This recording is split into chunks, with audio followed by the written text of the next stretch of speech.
Jumbo Coke छ है, एकदमै जम्बो कोको कोला छ। मैले यहाँ विज्ञापन गरेको होइन, त्यही कोक हो तर अर्को फर्मेटमा छ, सानो बोतलको बोतलमा छ। हामी नेपालमा हुँदा यही बोतलबाट पिउँथ्यौं कोक। अनि धेरै किसिम किसिमको कोक छ। यो डाइट कोक हो, कम्पनी एउटै हो, यो डाइट कोक हो।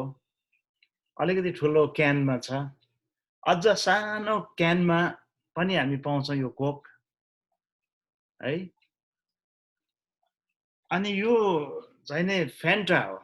अब फेन्टा, पेप्सी, जिन्जर एल किसिम किसिमको हामी पाउँछौं। र अझै यो कोकको मात्राहरू अझै मैले पैसा नभएर सबै किनेर ल्याउन सकिनँ। धेरै छ, अझै यसको किसिम किसिमको धेरै छ, तर कम्पनी एउटै हो। साइज ठुलो छ, कोही सानो छ। यसको पर्पस छ, यो पार्टी, ठुलो जम्बो पार्टीको लागि हो, बाहिर आउटडोर धेरैजनाले खाने। अथवा यो डाइट कोक एकदमै सुगरका रोगी, सुगर एकदमै बोर्डरमा हुने मानिसहरूले यो डाइट कोक पिउन सक्छन्। तर कोकै हो, कम्पनी एउटै हो। यो कुनै पनि कोकको किसिमहरू पोइजन होइन है, पोइजन भरेर बिग भरेर कुनै पनि बोतलमा दिएको छैन। यो एकदमै बजारमा आइसकेको, उपभोक्ताले यसलाई एकदमै लिइरहेको छ। अनि म देख्छु आजभोलि फेसबुकमा यो लकडाउनको कारणले फाइदा पनि भएको छ, बेफाइदा पनि भएको छ। यो मास मिडियाको दुईटै पक्ष छ। धेरैले भन्छन् फाइदा पनि भएको छ भनेर हामी प्रेज द लर्ड भन्छौँ, जुमको लागि, मेसेन्जरको लागि अनलाइनमा सेवा सङ्गति गर्ने मौका पनि पाएका छौँ। तर बेफाइदा केमा भएको छ भने आज धेरै धेरै धेरै धेरै थरीको शिक्षा, सङ्गति, गीत, भजनहरू पनि अब आइरहेको छ है। फेसबुकमा, मेसेन्जरमा तपाईँहरूले प्रचार गरेको यसरी हामीले पनि अब यसमा म पनि छु, म आफै पनि संलग्न छु। मैले पनि प्रचार गरिरहेको छु अनलाइनबाट, किसिम किसिमले लेखेर, बोलेर, भिडियोमा अथवा छुट्टै प्रकारले। तर मानिसहरू कतिजना कन्फ्युजमा पनि छन्, कुन शिक्षा लिने, कुन शिक्षाको छनौट गर्ने। अब सबै सुन्ने र सुनाउनेको उपरमा निर्भर गर्दछ। प्रिय, यो सन्दर्भ मैले जोडेँ। कता कता म आफै पनि कन्फ्युज लाग्छ, निराश लाग्छ। तर यसरी नै हामीले यसको पर्पस, उद्देश्य हेरेर, समय सापेक्ष हेरेर, कहिले जम्बो कोक किन्नु पर्ने रहेछ, म यदि सुगरको रोगी हो भने मैले डाइट कोक खानुपर्ने रहेछ, यो ठुलो कोकको क्यान मैले खाइ भ्याउँदिनँ, सक्दिनँ। त्यसको लागि चिटिक्क परेको सानो सकिने खालको क्यानमा पनि छ, अथवा सानो बोतलबाट बच्चाहरूलाई पनि खुवाउन मिल्छ, अथवा सानो बच्चाहरूले पनि यो सानै भल्युममा पनि हामी बोतलमा पनि पाउँछौँ। यो सबै चोइस गर्नको लागि कतिचोटि हामीलाई गाह्रो पर्छ। यसको इन्ग्रेडियन्ट्सहरू फरक फरक मात्रामा छ, तर यसको सामान्यतामा चाहिँ के छ भने यसको सारमा यो एउटै कम्पनीले उत्पादन गरेको हो र बजार व्यवस्थापन गरेको हो। यो सबैमा कुनैमा पनि बिख हालेर बेचेको छैन, तर छान्ने र खाने व्यक्तिको हातमा उपर निर्भर गर्दछ। प्रभुलाई धन्यवाद होस्। यो प्रसङ्ग, यो सबै यो शिक्षामा तपाईँहरूले पाउनुहुनेछ। मैले विज्ञापन गरेको होइन, म कोक कम्पनीमा काम गर्दिनँ, म प्रभुको सेवकाई गर्छु। अब तपाईँहरूको माझमा म एउटा खण्ड पढ्दैछु, विशेष गरिकन पहिलो पत्रुस 5:1-4। ख्रिस्टको कष्टको साक्षी र प्रकट हुने महिमाको सहभागी भएको नाताले र एक सङ्घीय एल्डरको हैसियतले तिमीहरू मध्येका एल्डरहरूलाई म आग्रह गर्दछु, तिमीहरूको देखरेखमा राखिएका परमेश्वरको बगालको हेरचाह गर।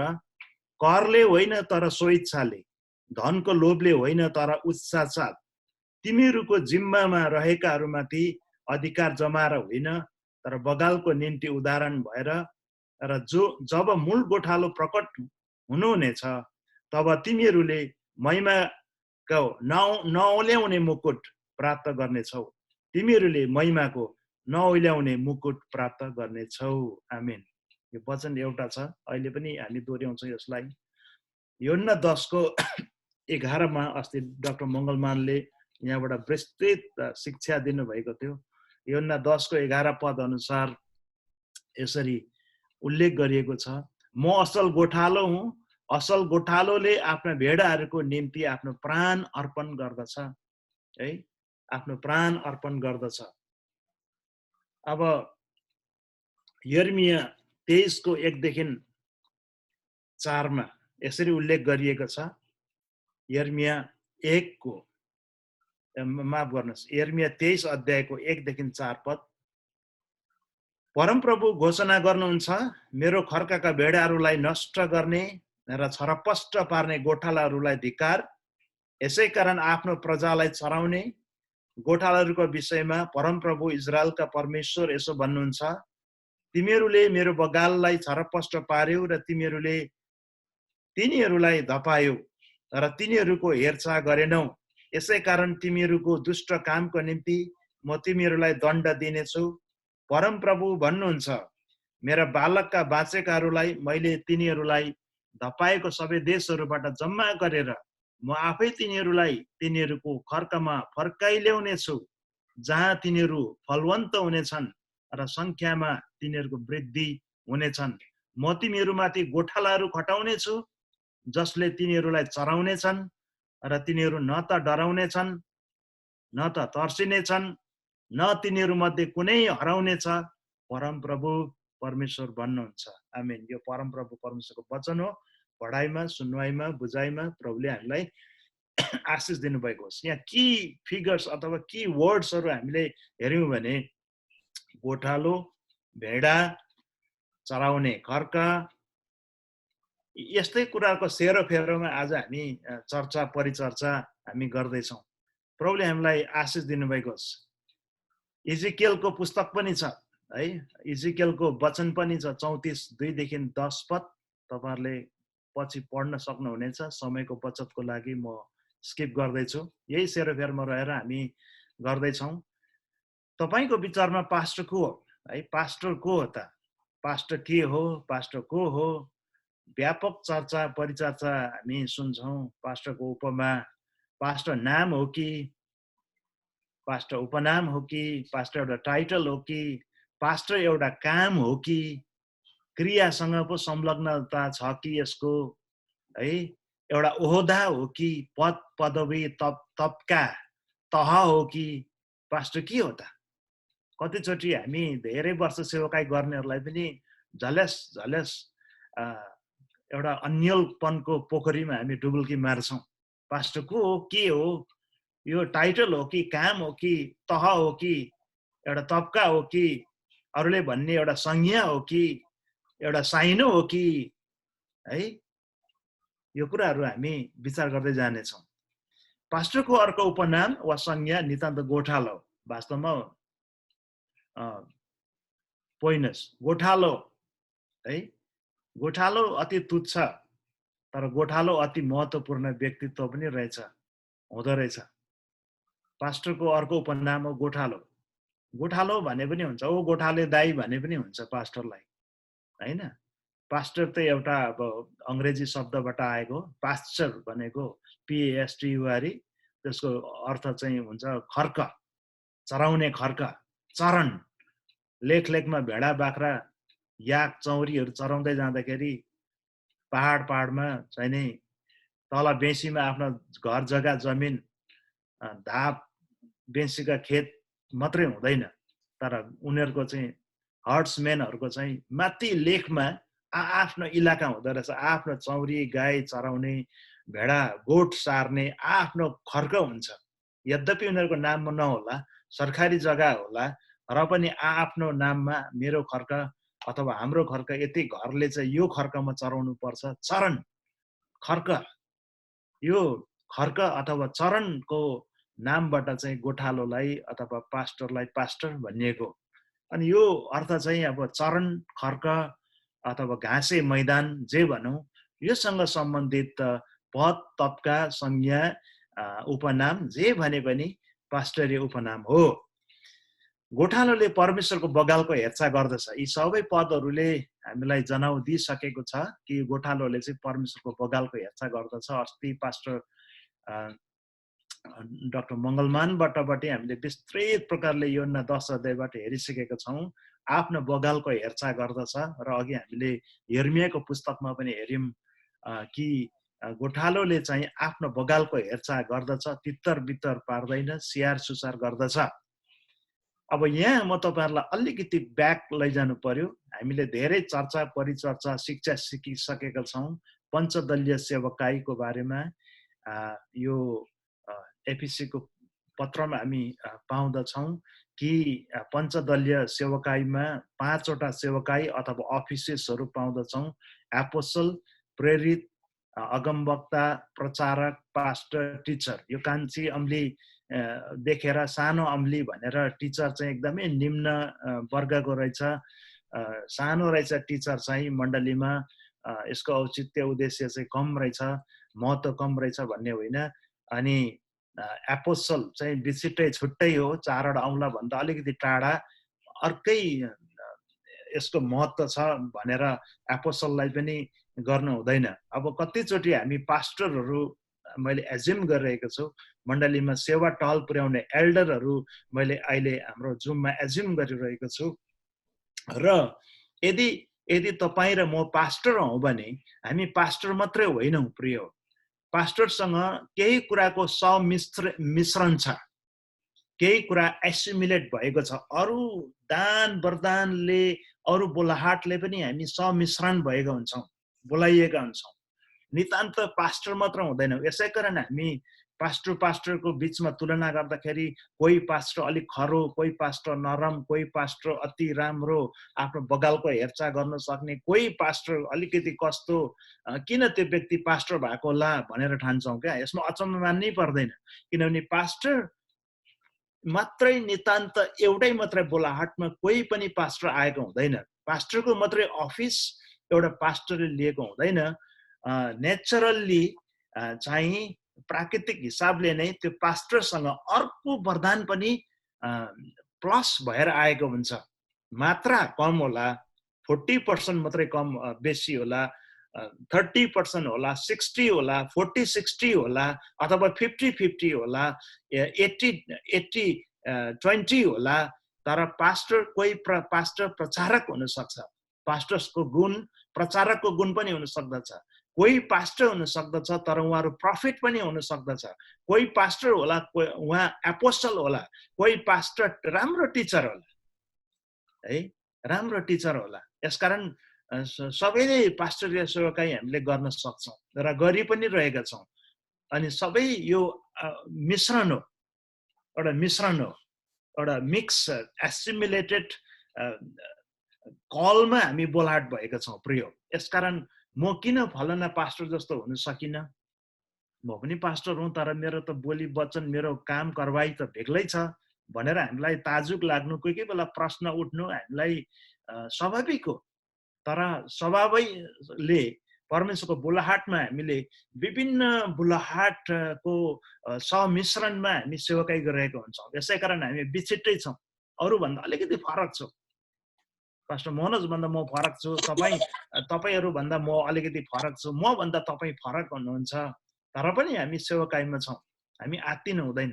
कोही सुसमाचारलाई बढी जोड दिने पास्टर हुनुहुन्छ, कोही एपोस्टलशिप प्लानिङ गर्ने, एकदमै नयाँ आयाममा अगाडि बढेर जाने, नयाँ पाइनेरिङ कामहरू गर्ने एपोस्टलशिप भएको पास्टर हुनुहुन्छ। कोही पास्टर अत्यन्त गोठालोको काम भन्दा पनि टिचरको काममा अति राम्रो हुनुहुन्छ शिक्षा सिकाउनका लागि। कोही पास्टर एकदम प्रोफेटिक हुनुहुन्छ, है, अब प्रोफेसीमा प्रोफेटको काम गर्ने पास्टर हुनुहुन्छ।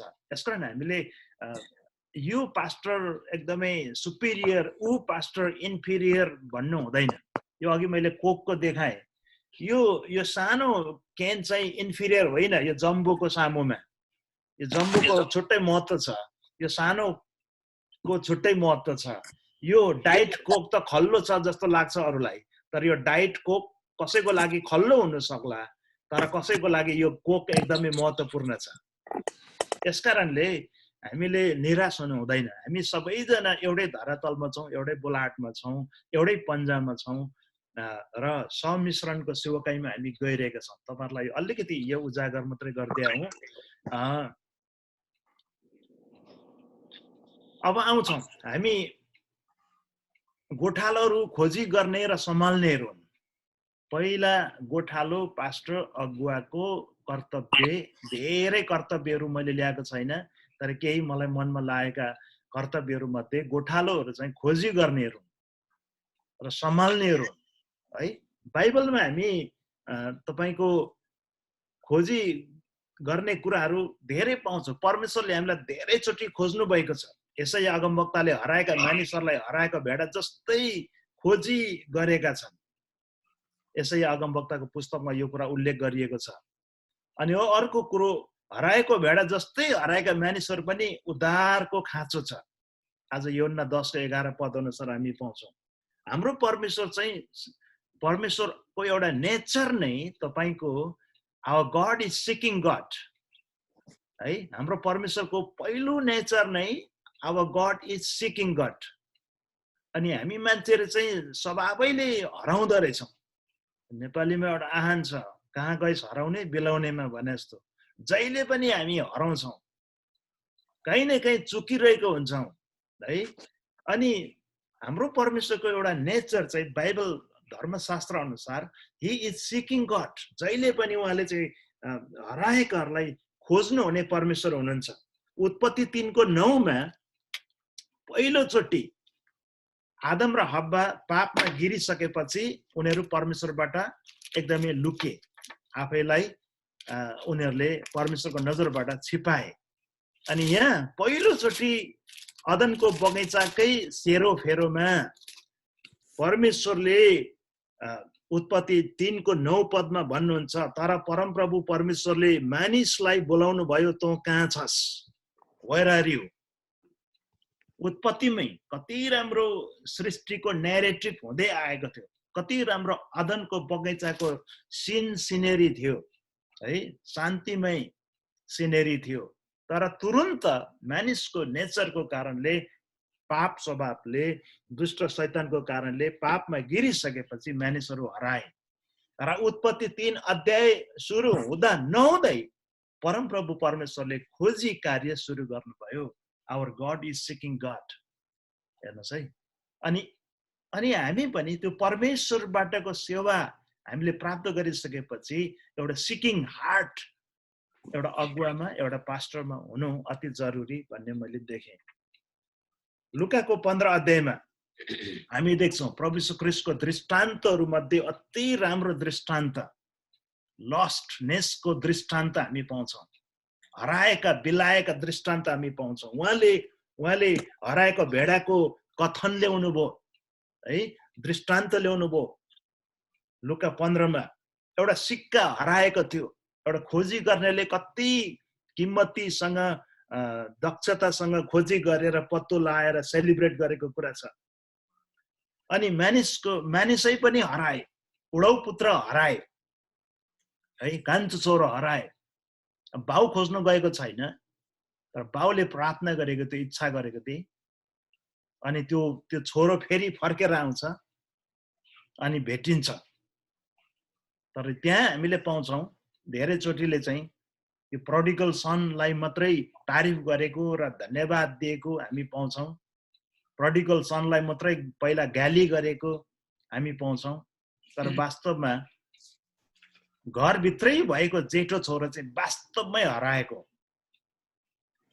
वास्तविक लस्टनेस चाहिँ त्यो हराएको छोरोमा को छ भने कान्छा भन्दा पनि जेठो, आफ्नै काखमा आफ्नै छानामुनि भएको, घरभित्र दलानभित्र भएको छोरो जेठो चाहिँ हराइरहेको रहेछ। धुमधामसँगले चाहिँ त्यहाँ कान्छो छोराको आगमनमा उत्सव मनाइरहेको बेलामा उनी चाहिँ गनगनाएर बाहिर टकटकिन्छ। अनि त्यतिमै टक्क सकिन्छ त्यो दृष्टान्त। मलाई लाग्दैन कि त्यो जेठो छोरो फकिएर खुसी भएर त्यो भाइको उत्सवमा सामेल भयो मलाई लाग्दैन प्रिय है। अनि आजभोलि पास्टरको काम चाहिँ बाहिरका मानिसहरू खोज्ने मात्र होइन रहेछ, मण्डलीभित्रै भएका सदस्यहरू पनि कतिचोटि कुनै आत्मिकी क्षेत्रमा, सेवकाईको क्षेत्रमा, व्यवहारिक क्षेत्रमा हराइरहेको अवस्थाहरू हुन्छ प्रिय। अनि हाम्रो काम र कर्तव्य धेरै ठुलो गहिरो छ पास्टर अगुवाको। अर्को कुरा, गोठालोहरू खुवाउनेहरू हुन्। गोठालोहरू चाहिँ खुवाउने, चराउने, खुवाउने है हाम्रो काम कर्तव्य लिडर्स अगुवाहरू हामीलाई थाहा छ। यो मैले तपाईँहरूलाई नौलो नयाँ विचित्रै कुरा बताइरहेको छुइनँ, यो हामीले गर्दै आएको कुरो, सुनेकै कुरो, जानेकै कुरा हो, तर खालि रिभिजन मात्रै हो, रिफ्रेस गर्ने, गराउने, सम्झना दिलाइदिने काम मात्रै मैले गरिरहेको छु। गोठालाहरू खुवाउने हो। भेडाले आफ्नो सम्पूर्ण समय खाएर पिएर बिताउँछ। अब जनावरको कुरा गर्ने हो भने भेडाको काम हेर्नुहोस् के छ र, बाख्राको काम हेर्नुहोस् चर्नु, खानु, पिउनु मात्रै हो। तिनीहरूले विषालु र असल खानेकुरा छुट्याउनु सक्दैन। भेडा बाख्राले असल खानेकुरा कुन हो, विषालु खानेकुरा छुट्याउनु सक्दैन। म पनि गोठालो हुँ, आफ्नै बुवाको भेडा गाई बाख्रा चराएँ, 40-50 वटा बाख्राको बथान हुन्थ्यो। भुटानमा गोठालो जानु पर्थ्यो हैन, आफ्नै बाउको आफ्नै घरको बाख्राको गोठाला गर्नु पर्थ्यो। अनि बाख्राले चाहिँ अब राम्रो खानेकुरा पनि खान्छ, भेडाले राम्रो खानेकुरा पनि खान्छ, विषालु कुरा पनि खान्छ। हाम्रोतिर हुन्छ तपाईको सिमल तरुल भन्ने हुन्छ, तरुल घरमा रोपिने सिमल तरुलको पातहरू, बोक्राहरू बाख्राले खायो भने मिठो त हुन्छ, अति मिठो हुन्छ, बाख्रालाई धेरै मन लाग्छ सिमल तरुलको एकदमै पातहरू अनि बोक्राहरू खानको लागि। तर त्यो विषालु हुन्छ, पछि गएर त्यो मिठो भोजन चाहिँ बिखमा परिणत हुन्छ, त्यो बाख्रा अनि मर्छ, पेट ढाडिएर मर्छ। इभन गाई पनि सिमल तरुलको बोक्रा धेरै खायो भने गाई भैँसी पनि मर्ने अवस्थासम्म पुग्छ, बिखालु हुन्छ। सबै मिठो खानेकुरा एउटा पौष्टिक आहार बन्दैन, स्वास्थ्यकर हुँदैन जनावरको लागि, त्यो बिखमा परिणत हुन्छ। अनि विषालु खानेकुरा, असल खानेकुरा भेडा बाख्राले छुट्याउन सक्दैन। यसकारण गोठालोले तिनीहरूको निम्ति होशियारीपूर्वक आत्मिकी खानेकुरा उपलब्ध गरिदिनु पर्छ भन्ने मेरो र बाइबल परमेश्वरको वचनको पनि माग हो प्रिय। अब यो एउटा अलिकति म क्रिटिकल हुन चाहन्छु, अलिकति आलोचनात्मक दृष्टिकोणबाट म यो कुरा पस्किन चाहन्छु। धेरैचोटि हामीले भेडा चोर भनेर अरूलाई हामीले चाहिने उपमा दिन्छौँ, अम्ला ठडाउँछौँ, अरूको न्याय गर्छौँ। मेरो भेडा चोरी दियो, मेरो बगालको एकजना परिवार लगिदियो। तर म भन्छु, instead of wasting our time labeling others as sheep stealer, let's start growing sufficient grass to feed our flock in our own pasture. मेरो चाहिँ मनमा आएको यो, अरूलाई भेडा चोरको संज्ञा दिनु भन्दा अगाडि पहिला आफूले सोचेर आफ्नो खर्कमा प्रशस्त मात्रामा हरियो घाँसे मैदान तयार गरौँ।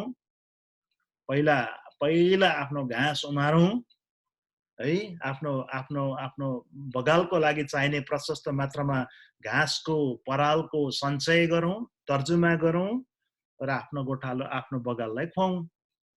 पौष्टिक आहार पाएको भेडा, प्रशस्त मात्रामा पाएका खाना पाएका बगालका भेडा बाख्रा चर्न बाहिर जाँदैन प्रिय, चर्न बाहिर जाँदैन।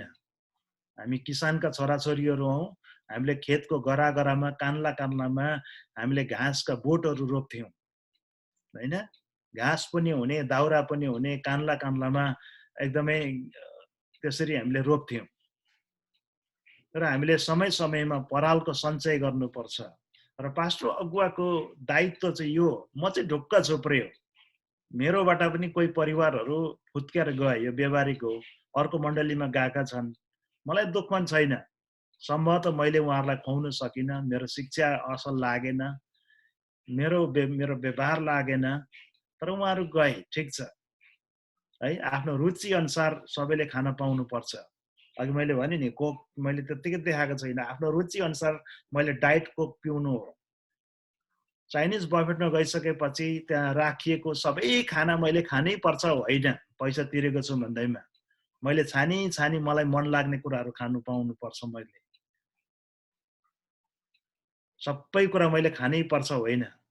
कोही मलाई मन नपर्ने खानापिना पनि छ त्यहाँ बफेटमा, सबै चोइसका कुरा हो। र पास्टर अगुवाको एकदमै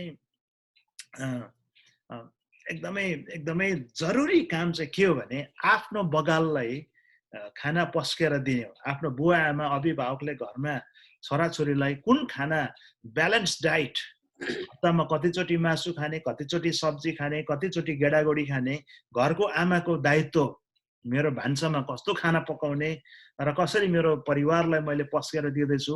घरको आमा र बुबाको एउटा खानाको पनि एउटा हाम्रो क्यालेन्डर हुन्छ। कहिले मासु खाने, कहिले सागसब्जी खाने। त्यस्तै पास्टरको भने कुन सिजनमा कस्तो वचन खुवाउने हैन मेरो बगाललाई। योबाट हामीले अलिकता केही कुराहरू सतर्क रहेर हामीले सिक्नुपर्ने अवस्थाहरू आउँछ। अब अर्को कुरो योहन्ना 21 को 15 को 17 पद अनुसारलाई भेडालाई खुवाउने कुरा बारे प्रभु बताउनुहुन्छ। म तपाईहरुलाई यो पढ्छु, अति भावनात्मक छ, यो भावनासँग जोडिएको छ। योहन्ना रचित सुसमाचारको 21 अध्याय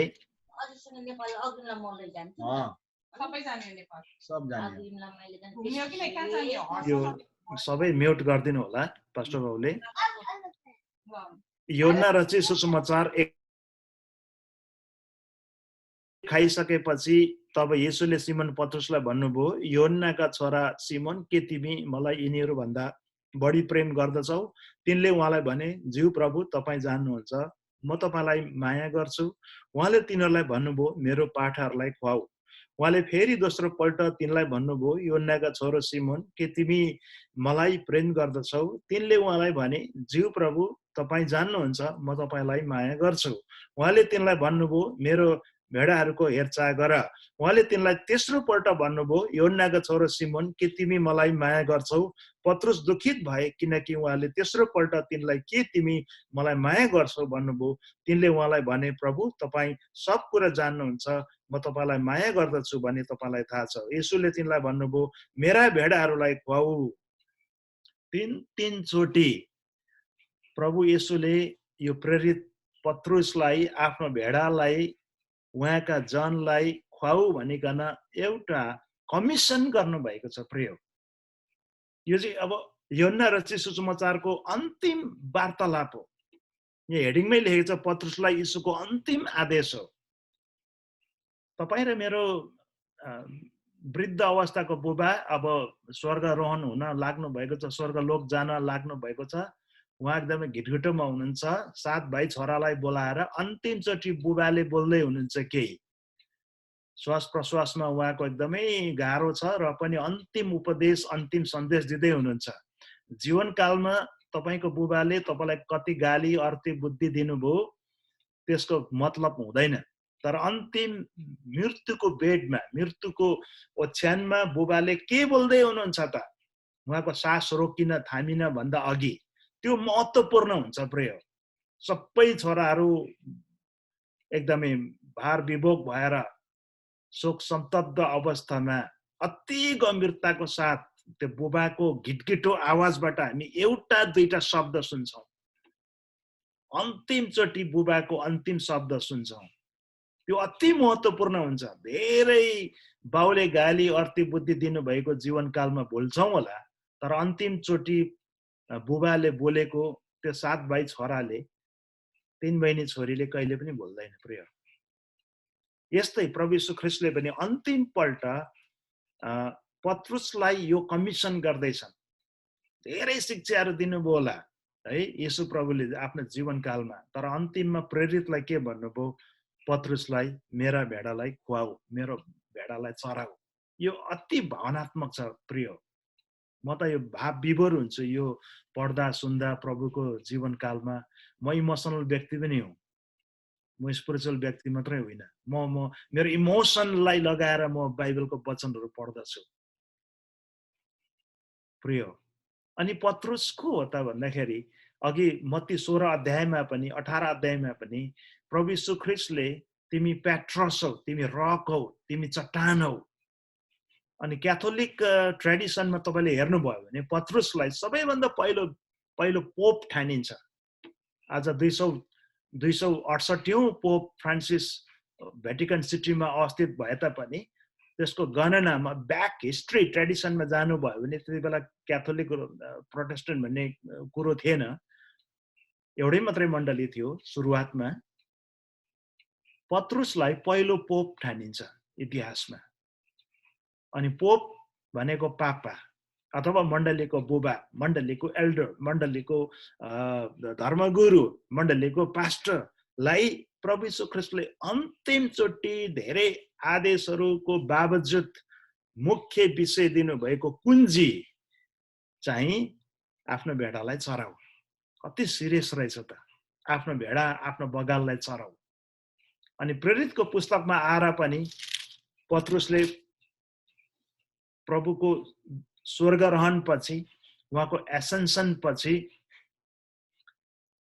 40 दिन उहाँ पुनरुत्थान भइसकेपछि उहाँको एसेन्सन हुन्छ, स्वर्गरोहण हुन्छ। त्यसपछि पहिलोचोटि प्रेरितहरू मध्ये प्रभुको सुसमाचारको निम्ति मुख खोल्ने पनि पत्रुस हो। यो हामी 2 अध्यायको प्रेरित 2 अध्यायको 14 पदबाट अगाडि हामी पाउँदछौँ। पत्रुस अति नै महत्त्वपूर्ण हो। यसै कारण प्रभु यीशु ख्रीष्टले पनि पत्रुसलाई त्यो आज्ञा दिनुभएको छ। पत्रुस सँगसँगै हामीलाई पनि आज त्यो आज्ञा दिनुभएको छ कि मेरो भेडालाई चराऊ। How important it is. आजभोलि हामी हैन, अब म अलिकति कोही कोही बेला अलिकति आलोचनात्मक पनि हुन्छु। आफ्नो मण्डलीको ख्याल नगरिकन अर्काको मण्डलीमा हामी धेरै सेवकाई गर्छौँ।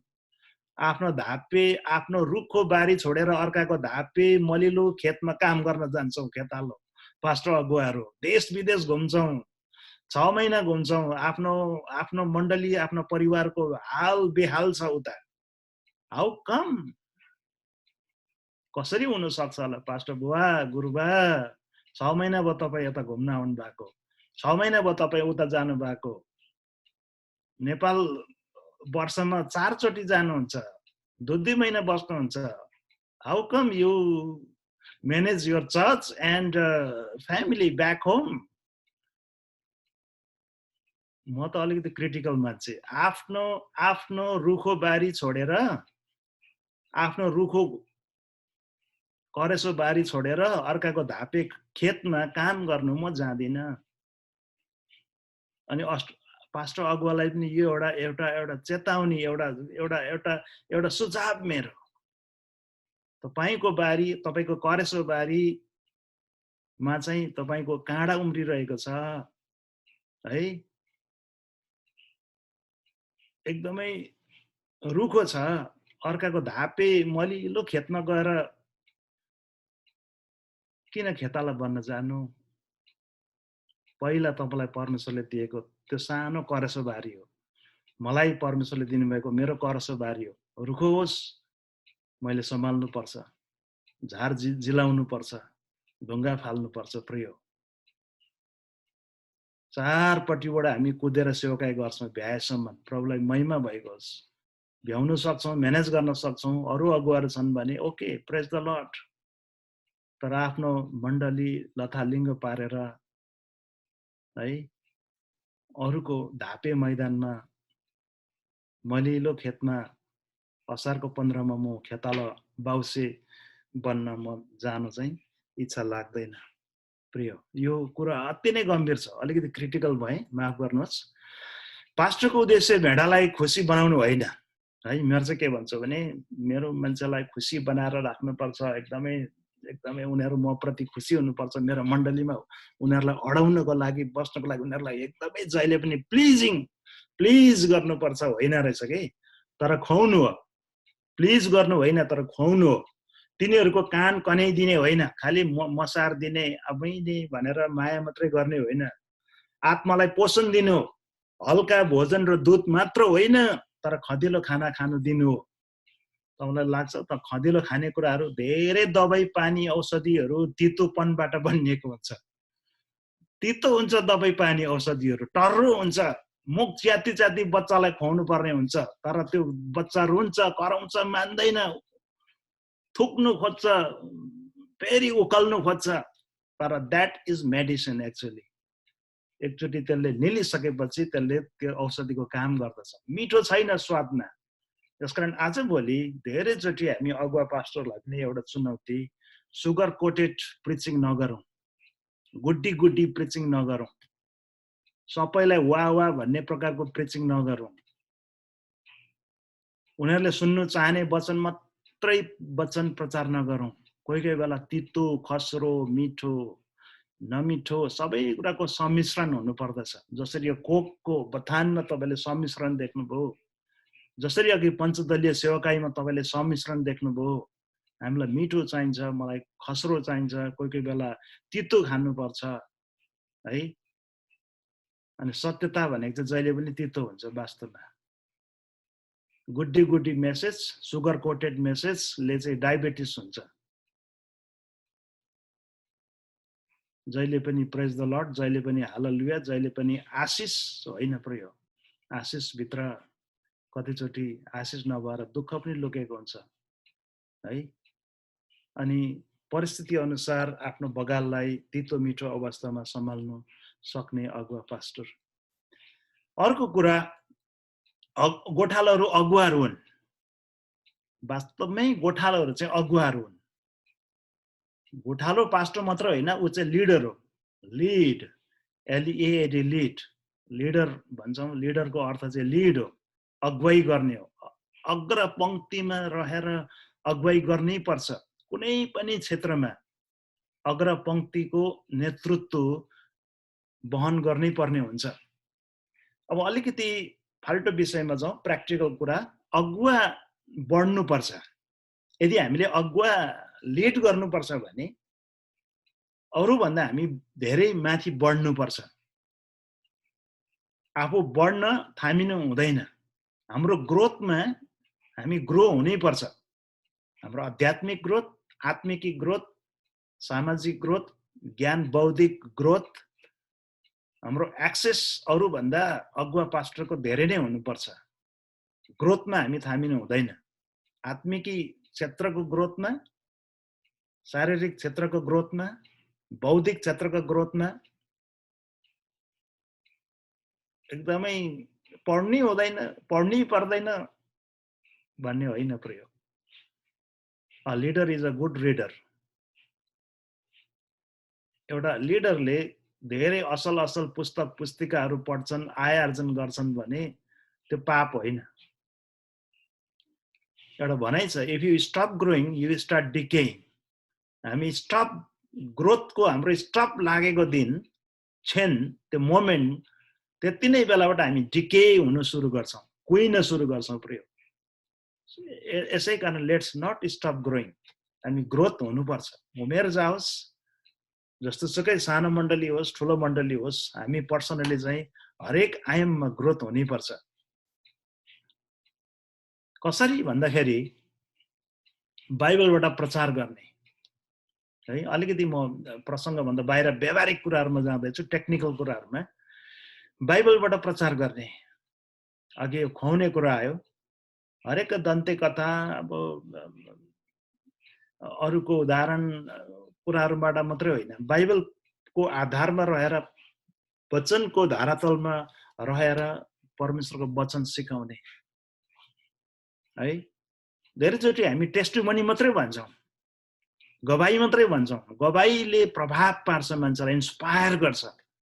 तर कोही कोही बेला सुन्ने दर्शकहरूले भन्छ तलबाट, पास्टर बाबु that is your story but it doesn't fit in my life story. मान्छेले प्रश्न को सवालको जवाब मुखेन्जी त दिएको हुँदैन।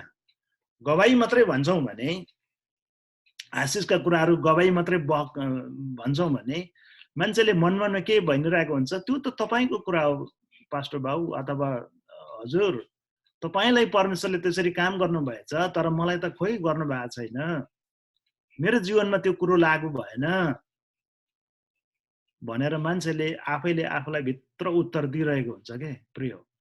तर परमेश्वरको वचनबाट प्रचार गर्यौँ भने त्यो वचनले तुरन्त काम नगर्ला, तर बिस्तारै चैतको झरी परेको जस्तो बिस्तारै त्यसले त्यो माटोमा भिज्न थाल्छ र पोषण दिन्छ। अनि अर्को कुरो मैले ब्याक गएछु, माफ गर्नुहोस्।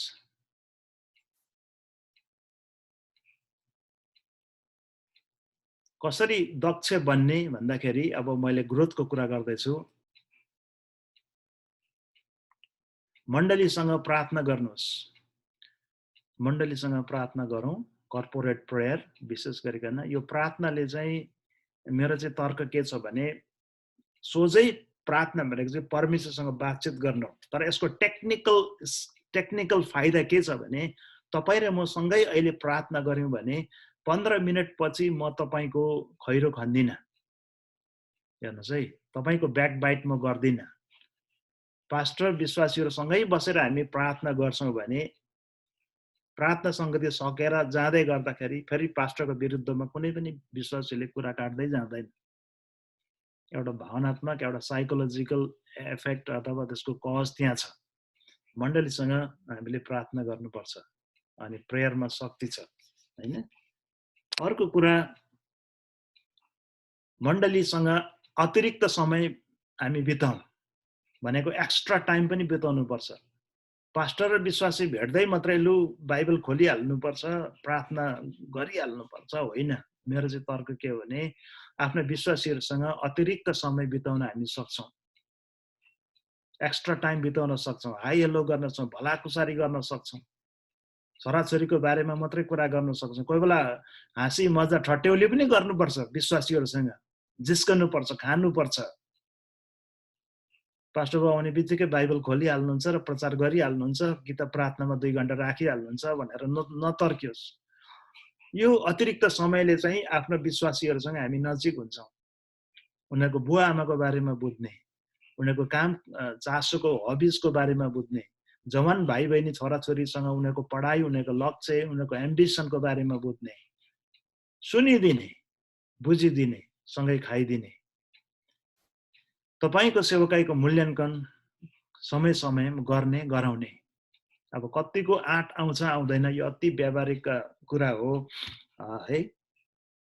मैले चाहिँ एकचोटि यहाँ आएर पनि मेरो विश्वासीहरूलाई मैले फर्म बाँडेँ, मेरो प्रचार तपाईँलाई कस्तो लाग्छ, एउटा मार्क गर्नुहोस्, मेरो डिग्री कति हो, 1 2 3 मात्रै दिनुहुन्छ भने आई एम भेरी लो, 5 6 7 दिनुहुन्छ भने आई एम ओके सो मिडलमा, तर मलाई 8 9 10 मलाई त्यो दिनुहुन्छ भने हो म धेरै राम्रो प्रचार गर्ने रहेछु। मेरो मेरो मेरो परामर्श गर्ने तौर तरिका कस्तो छ, मलाई मार्क गर्नुहोस्, मलाई मूल्याङ्कन गर्नुहोस्। विश्वासीलाई नाम नलेखिकन कागजमा लेखाएर सङ्कलन गर्ने अनि त्यो अध्ययन गर्ने, अनि त्यो सबै रिपोर्टहरू ठिक आउनुपर्छ भन्ने छैन, तर त्यसले निराशाजनक स्थिति पनि ल्याउँछ। त्यो रिपोर्ट हेर्दाखेरि, मूल्याङ्कन फारम हेर्दाखेरि निराश हुनु भएन, तर सुधारको बाटोमा जानु पर्यो। अनि कोही बेला सोध्ने आफ्नै मण्डलीको एल्डर पास्टरलाई, भाइ बहिनी छोराछोरीलाई, आमाहरूलाई, मेरो प्रचार तपाईँलाई कस्तो लाग्दैछ, मैले के ठिक प्रचार गर्दैछु, मैले सञ्चार गर्दैछु, तपाईहरुलाई मैले वचनबाट खुवाउनको लागि सहयोगी पात्र बनिरहेको छु। Am I helpful in my preaching? कोही बेला निडरका साथ सोध्नुपर्छ। धेरै विश्वासीले भन्दैन हाम्रो नेपाली चलनमा, थ्याङ्क यू पास्टर बाबु, तपाईँले अति नै राम्रो प्रचार गर्नुभयो, प्रेज द लर्ड, तपाईँले खुवाइरहनु भएको छ भनेर हाम्रो नेपाली आम नेपाली जगतमा चाहिँ थ्याङ्क यू, धन्यवाद, तपाईँले राम्रो काम गरिरहनु भएको छ भनेर सराहना गर्दैन प्रिय। हाम्रो नेचरले नै होला, कल्चरले होला, तर सोध्नुपर्छ, फिडब्याक पाउनुपर्छ। मूल्याङ्कन गर्नु, गराउनु अति अति अति जरुरी छ। अझै अमेरिकाको चर्चमा त हामी यो कन्टेक्स्टमा मेरो बोलाहाट छ, अब मलाई प्रभुले सपनामा दर्शन दिएर बोलाउनु भएको भनेर मात्रै नपुग्दो रहेछ। मलाई र मेरो श्रीमतीलाई अस्ति केही 6 महिना अगाडि 3 दिन एउटा क्याम्पमा लग्नुभयो, बोलाउनु भयो। 3 दिनसम्म म र मेरो परिवारको यत्रो 27 वर्षको सेवकाईको मूल्याङ्कन गरियो। मेरो पारिवारिक जीवन, मेरो भावनात्मक जीवन, मेरो साइकोलोजी, मेरो ब्याकग्राउन्ड, मेरो बाजे बराजु कहाँ थिए, मेरो उड बस, मेरो कन्स्ट्रक्ट सिस्टम, मेरो जय जन्म, मेरो देश, मेरो एजुकेसन, मेरो खुबी, मेरो लक्ष्य, मेरो हबी, मलाई कुन कुरा गर्दा खुसी हुन्छु, मैले के उपलब्धि गरेँ, मेरो दर्शन के छ, सोच के छ, अझै भूत वर्तमान भविष्य सबै केलाएर उहाँहरूले मलाई एसेसमेन्टको प्रक्रियाबाट भएर लैजानुभयो र मलाई यति मोटो श्रीमान श्रीमतीको छुट्टै एसेसमेन्टको रिपोर्ट दिनुभयो। अनि म उत्साहित भएँ। कुन ठाउँमा मेरो स्ट्रेन्थ रहेछ, कुन ठाउँमा मैले अझै सुधार ल्याउनु पर्ने रहेछ, कुन ठाउँमा म कमजोरी रहेछु भन्ने उहाँहरूले निर्कल गरिदिनु भयो। पोक्त विशेष परमेश्वरका जनहरू जसले चाहिँ यो क्षेत्रमा काम गरी आउनु भएको छ र यसरी समय समयमा मूल्याङ्कन गराउनु पर्ने रहेछ। जसरी हामीले अस्पतालमा गएर होल बडी मूल्याङ्कन गराउँछौँ नि, पहिला होल बडी चेकअप गराउँछौँ डक्टरलाई, रोगै नलागे पनि मेरो मुटु कस्तो छ, मेरो किडनी कस्तो छ, मेरो पित्त कस्तो छ, मेरो ब्रेन कस्तो छ, मेरो नर्भस सिस्टम कस्तो छ, पैसा तिरेर भए पनि समय समयमा हामी होल बडी मेडिकल चेकअप गराउँछौँ। त्यसरी नै प्रत्येक अगुवा पास्टरले समय समयमा आफ्नो विश्वासीहरूबाट परमेश्वर त हुनुहुन्छ, तर परमेश्वरको जनहरूबाट विशेष आफ्नै मण्डलीको अगुवाहरूबाट विश्वासीहरूबाट आफूलाई मूल्याङ्कन गराउनु हामी डराउनु हुँदैन है। अति नै यो संवेदनशील कुरा हो, रिस्क कुरा हो, कसैको लागि रिस्की ठान्नु हुँदैन प्रिय। अनि अर्को कुरो चाहिँ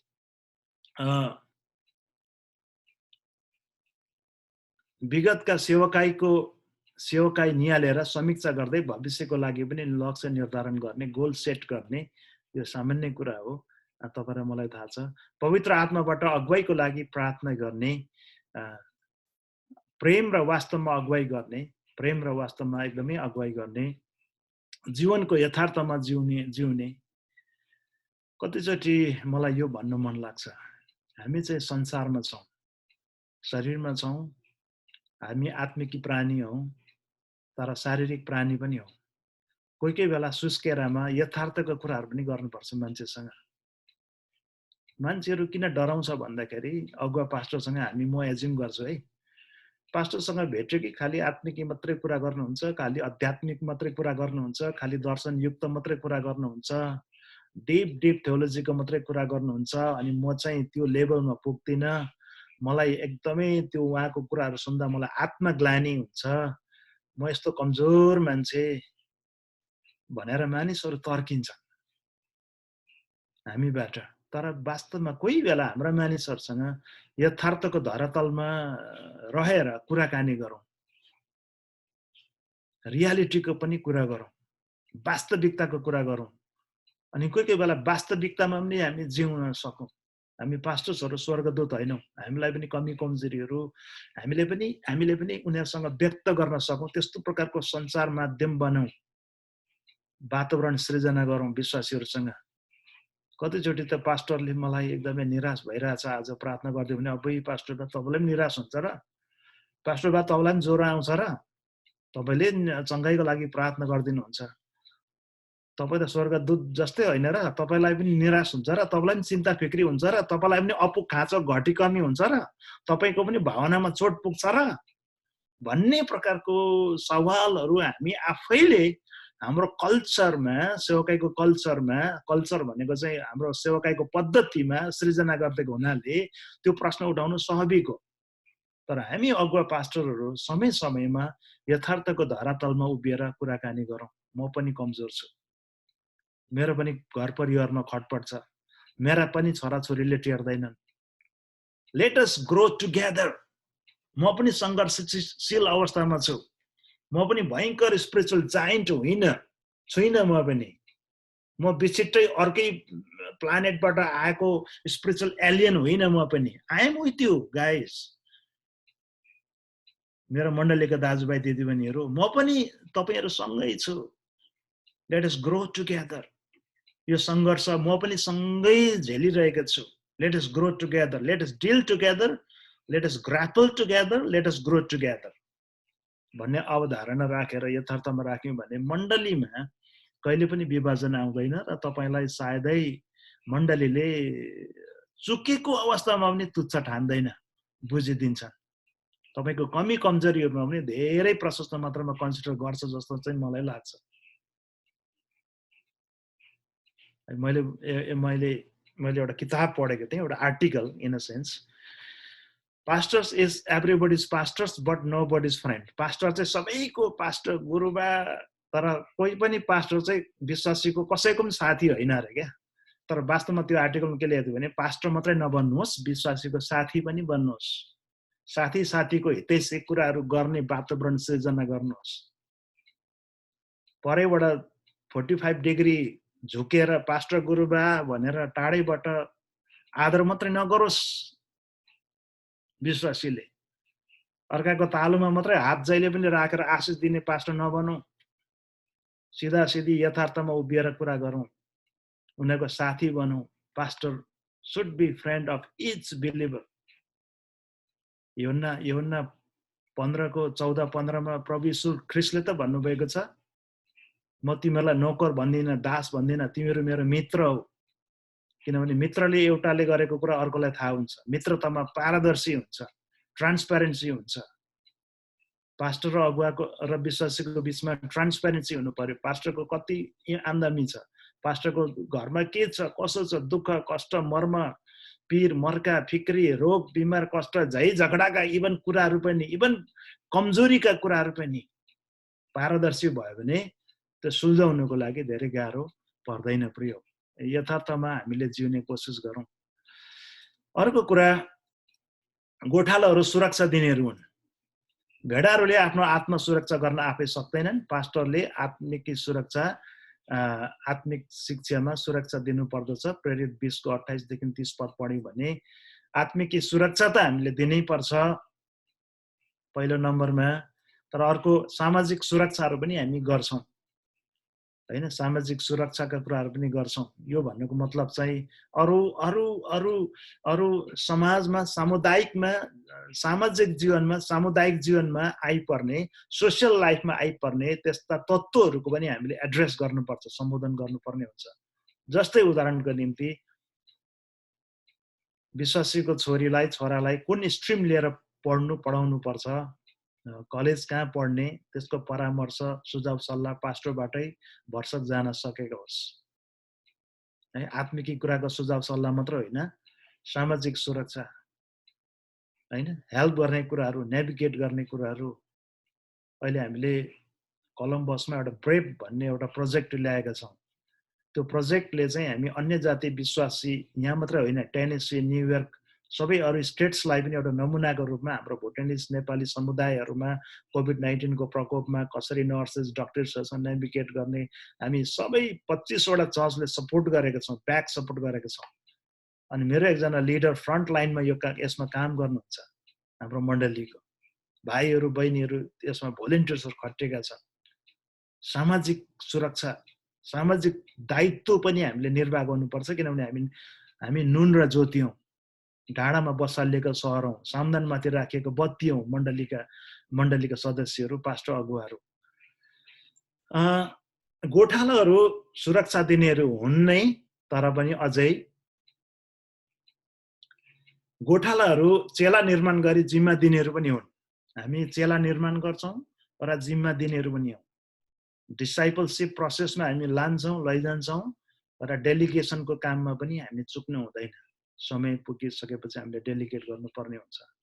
अब यसमा अलिकति म तपाईहरुलाई छुट्टै एउटा टेक्निकल कुरा ल्याउनु पर्यो, समय त धेरै गइसक्यो। र पनि कोच, तपाई र म पास्टर मात्र हैनौं प्रिय, अर्को संज्ञा आजभोलि तड्कार रूपमा आइपरेको, हामीलाई थाहा नभएको तर काम चाहिँ गर्दै आएको, कालान्तरदेखि काम गर्दै आएको चाहिँ हामी कोच हौं। फुटबल कोच विचार गर्नुहोस्, कोचले चाहिँ त्यो व्यक्तिसँग डिसाइपलशिपको पद्धतिमा हामी कोच बन्न सक्छौं। कोच भनेको चाहिँ कुनै व्यक्तिको छेउमा आएर उभिदिने, तर त्यो व्यक्तिको समस्या छ, तर त्यो समस्या हामीले समस्याको सावधान लाद्ने होइन, तर उनीहरूबाटै त्यो समस्याको समाधान आउने बाटो बनाउने, उनीहरूबाटै त्यो एन्सर ड्र आउट गरिदिने कोचको काम चाहिँ। कतिचोटि हामीसँग परामर्शको लागि आउँछन् नि होइन, विश्वासीहरू, साथीहरू, समाजका दाजुभाइहरू, यस्तो समस्या पर्यो, अनि हामी फेरि उल्टो प्रश्न गर्छौँ, let us throw the question back to the person. अनि तपाईँ आफैले चाहिँ कस्तो लाग्छ, तपाईँसँग चाहिँ के उपाय छ जस्तो लाग्छ? अनि ऊ आफैले भन्छ, होइन पास्टर बाबु, मैले यसो सोचेको थिएँ, तर मैले यसो पनि गर्छु जस्तो लाग्छ, यसो पनि गर्छु जस्तो लाग्छ। वास्तवमा कुरा मात्रै सुनिदिनुपर्छ, क्वेसन मात्रै लेनदेन गर्नुपर्छ, एन्सर ऊ आफैबाटै आउँछ। समस्या पनि आफै लिएर आउँछ, तर वास्तवमा एन्सर पनि, उत्तर पनि, त्यसको समाधानको बाटो पनि उहाँसँगै हुन्छ। तर कोचले चाहिँ त्यो व्यक्तिलाई उनको पोटेन्सियलिटी खनेर, उत्खनन गरेर उहीबाट समस्याको पनि उत्तर निर्धारण गरिदिने काम कोचले गर्दछ। अनि यो प्रकारले पनि हामीले डिसाइपल गर्न सक्छौँ यो क्षेत्रबाट। मेन्टरको कुरा आएको छ। मेन्टरले सेज लाइक विस्टम एडभाइसहरू हामी पोर गर्छौँ, एकलौटी, यसो गर भाइ, उसो गर, मैले भनेको मान, होइन, तिमीले यसो गर्छौ, हेर मैले यसो गरेँ, मैले भनेको सुन, मान, यसो गर भनेर एउटा डाइरेक्सन मात्रै हामी हामी पोखाउँछौँ। त्यहाँ भिन्नता हेर्दै गर्नुहोस् है। कोचले चाहिँ त्यो व्यक्तिमा भएकै उत्तर, त्यो व्यक्तिमा भएको पोटेन्सियल नै ड्र आउट गरिदिने काम गर्छ भने उसँग बसिदिएर मेन्टरले चाहिँ सेज लाइक एउटा सन्तले दिने जस्तो गरिकन ज्ञान र बुद्धिका सुझावका कुराहरू दिन्छन्। अनि अर्को कुरा चाहिँ यसरी पनि हामीले गर्न सक्छौँ। हामीले मेन्टरको भूमिका खेलिरहेका छौँ, कोचको भूमिका खेलिरहेका छौँ, काउन्सिलरको भूमिका खेलिरहेका छौँ। काउन्सिलरले चाहिँ जहिले पनि मान्छेको पृष्ठभूमिलाई थाहा गर्छ, सोध्छ, खोज तलास गर्छ र हिलिङ प्रोसेसमा अगाडि लैजान्छ। एउटा परामर्शदाताको रूपमा पनि हामीले भूमिका निर्वाह गरिरहेका छौँ र त्यो पद्धतिबाट पनि डिसाइपलसिपको बाटोमा हामीले कसैलाई अगाडि बढाइरहेको हुन्छौँ।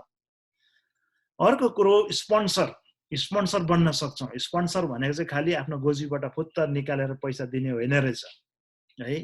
स्पोन्सर भनेको चाहिँ तपाईँको प्रायोजन गरिदिने, पछाडिबाट प्रायोजन गरिदिने प्रायोजकहरू है। अहिले हामी मिडियामा सुन्छौँ नि धेरै, powered by such and such. Nepal Idol हेर्नुहुन्छ भने, भोइस अफ नेपाल हेर्नुहुन्छ भने powered by such and such है। प्रायोजक, स्पोन्सरले चाहिँ स्ट्यान्ड बिहाइन्ड, जहिले पनि त्यो व्यक्तिको बिहाइन्डमा पछाडि उभिदिएर उसलाई चाहिँ अगाडि राखेर ढकेल्छ र उसको बिहाफमा, उसको पक्षमा भएर बोलिदिने काम गर्दछ। हामीले डिसाइपलसिपको पद्धतिमा स्पोन्सरसिपको भूमिका खेल्नुपर्छ। स्पोन्सरसिप भन्ने बित्तिकै खालि रुपियाँ पैसा मात्रै क्लिक नहोस्, ज्ञान बुद्धि समझ शक्ति। सुपरभाइजरको काम गर्न सक्छौँ, गरिरहेका छौँ। टपमा बसेर उनीहरूको इन्स्टिट्युसनको हेल्थ, हाम्रो मण्डलीको, अर्गनाइजेसनको, इन्स्टिट्युसनको, इकाइको चाहिँ स्वास्थ्यमा, भलोपनमा विचार गरिरहेको हुन्छौँ। मानिसहरू म्यानेज गरिरहेको हुन्छौँ, रिसोर्सेसहरू म्यानेज गरिरहेका हुन्छौँ। टपमा बसेर सुपरभाइजरको काम गरिरहेका हुन्छौँ। हामीले गरि पनि रहेको छौँ। यो प्रकारले पनि गर्न सक्छौँ। ट्रेनरको काम गरिरहेको हुन्छौँ। फोकस अन स्किल, त्यो व्यक्तिलाई फोकस स्किल दिने, short term learning environment create गरिदिने कामहरू हामीले गरिरहेको हुन्छौँ। तर मलाई सबैभन्दा आजभोलि मन परेको चाहिँ कोच र एप्रेन्टिस।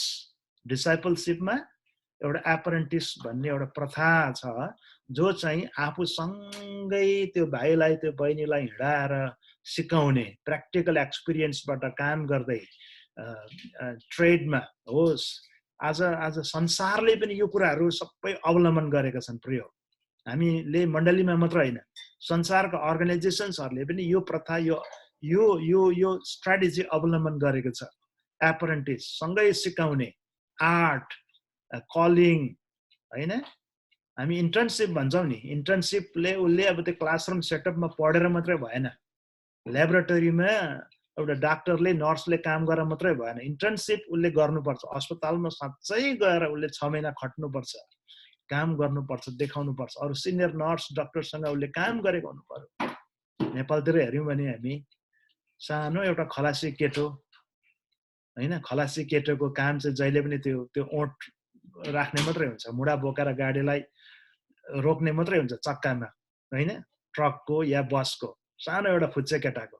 तर त्यो केटाको काम के हुन्छ, त्यो ड्राइभरले त्यो कन्डक्टरले कति गाली गर्दा पनि कुदेर गएर 1 बजी राति पनि त्यो गाडीको चक्कामा चाहिँ अब ओठ लगाइदिने कामहरू गर्छ। अनि बिस्तारै बिस्तारै त्यो सानो फुच्चेको एउटा एम्बिसन सोध्नुभयो भने म मेरो गुरुजी जस्तो म ड्राइभर हुन्छु यो नाइट बसको भन्ने हुन्छ। म मेरो गुरुजी जस्तो म नाइट बसको ड्राइभर हुन्छु, झापाबाट काठमाडौँसम्म म बस कुदाउँछु भन्ने उसको लक्ष्य हुन्छ। सानो फुच्चे केटा गाली खाएर कुटाइ खाएर उसले काम गरिरहेको हुन्छ, काम सिकिरहेको हुन्छ। त्यसलाई चाहिँ भनिन्छ वास्तवमै एप्रेन्टिस। एली र सामुएल जस्तो पहिलो सामुएल 3 अध्यायमा हामी पाउँछौँ। सामुएललाई एलीले कसरी मन्दिरमा राखेर, परमेश्वरको भवनमा राखेर, आफ्नो दलानमा राखेर सिकाएका थिए। पावलले तिमोथीलाई कसरी आफ्नो मिसनरी यात्रामा लगेर काममा सिकाएका थिए, एउटा जवान सेवकाईमा सिकाएका थिए। एप्रेन्टिस सेवकाईमा हिँडाएर काम सिकाएर जीवन पद्धतिबाट गर्ने तौर तरिकाबाट हामीले डिसाइपलशिप गर्न सक्छौँ। अर्को कुरा चाहिँ अब अन्तिममा गोठालाहरू सान्त्वना दिनेहरू हुन्।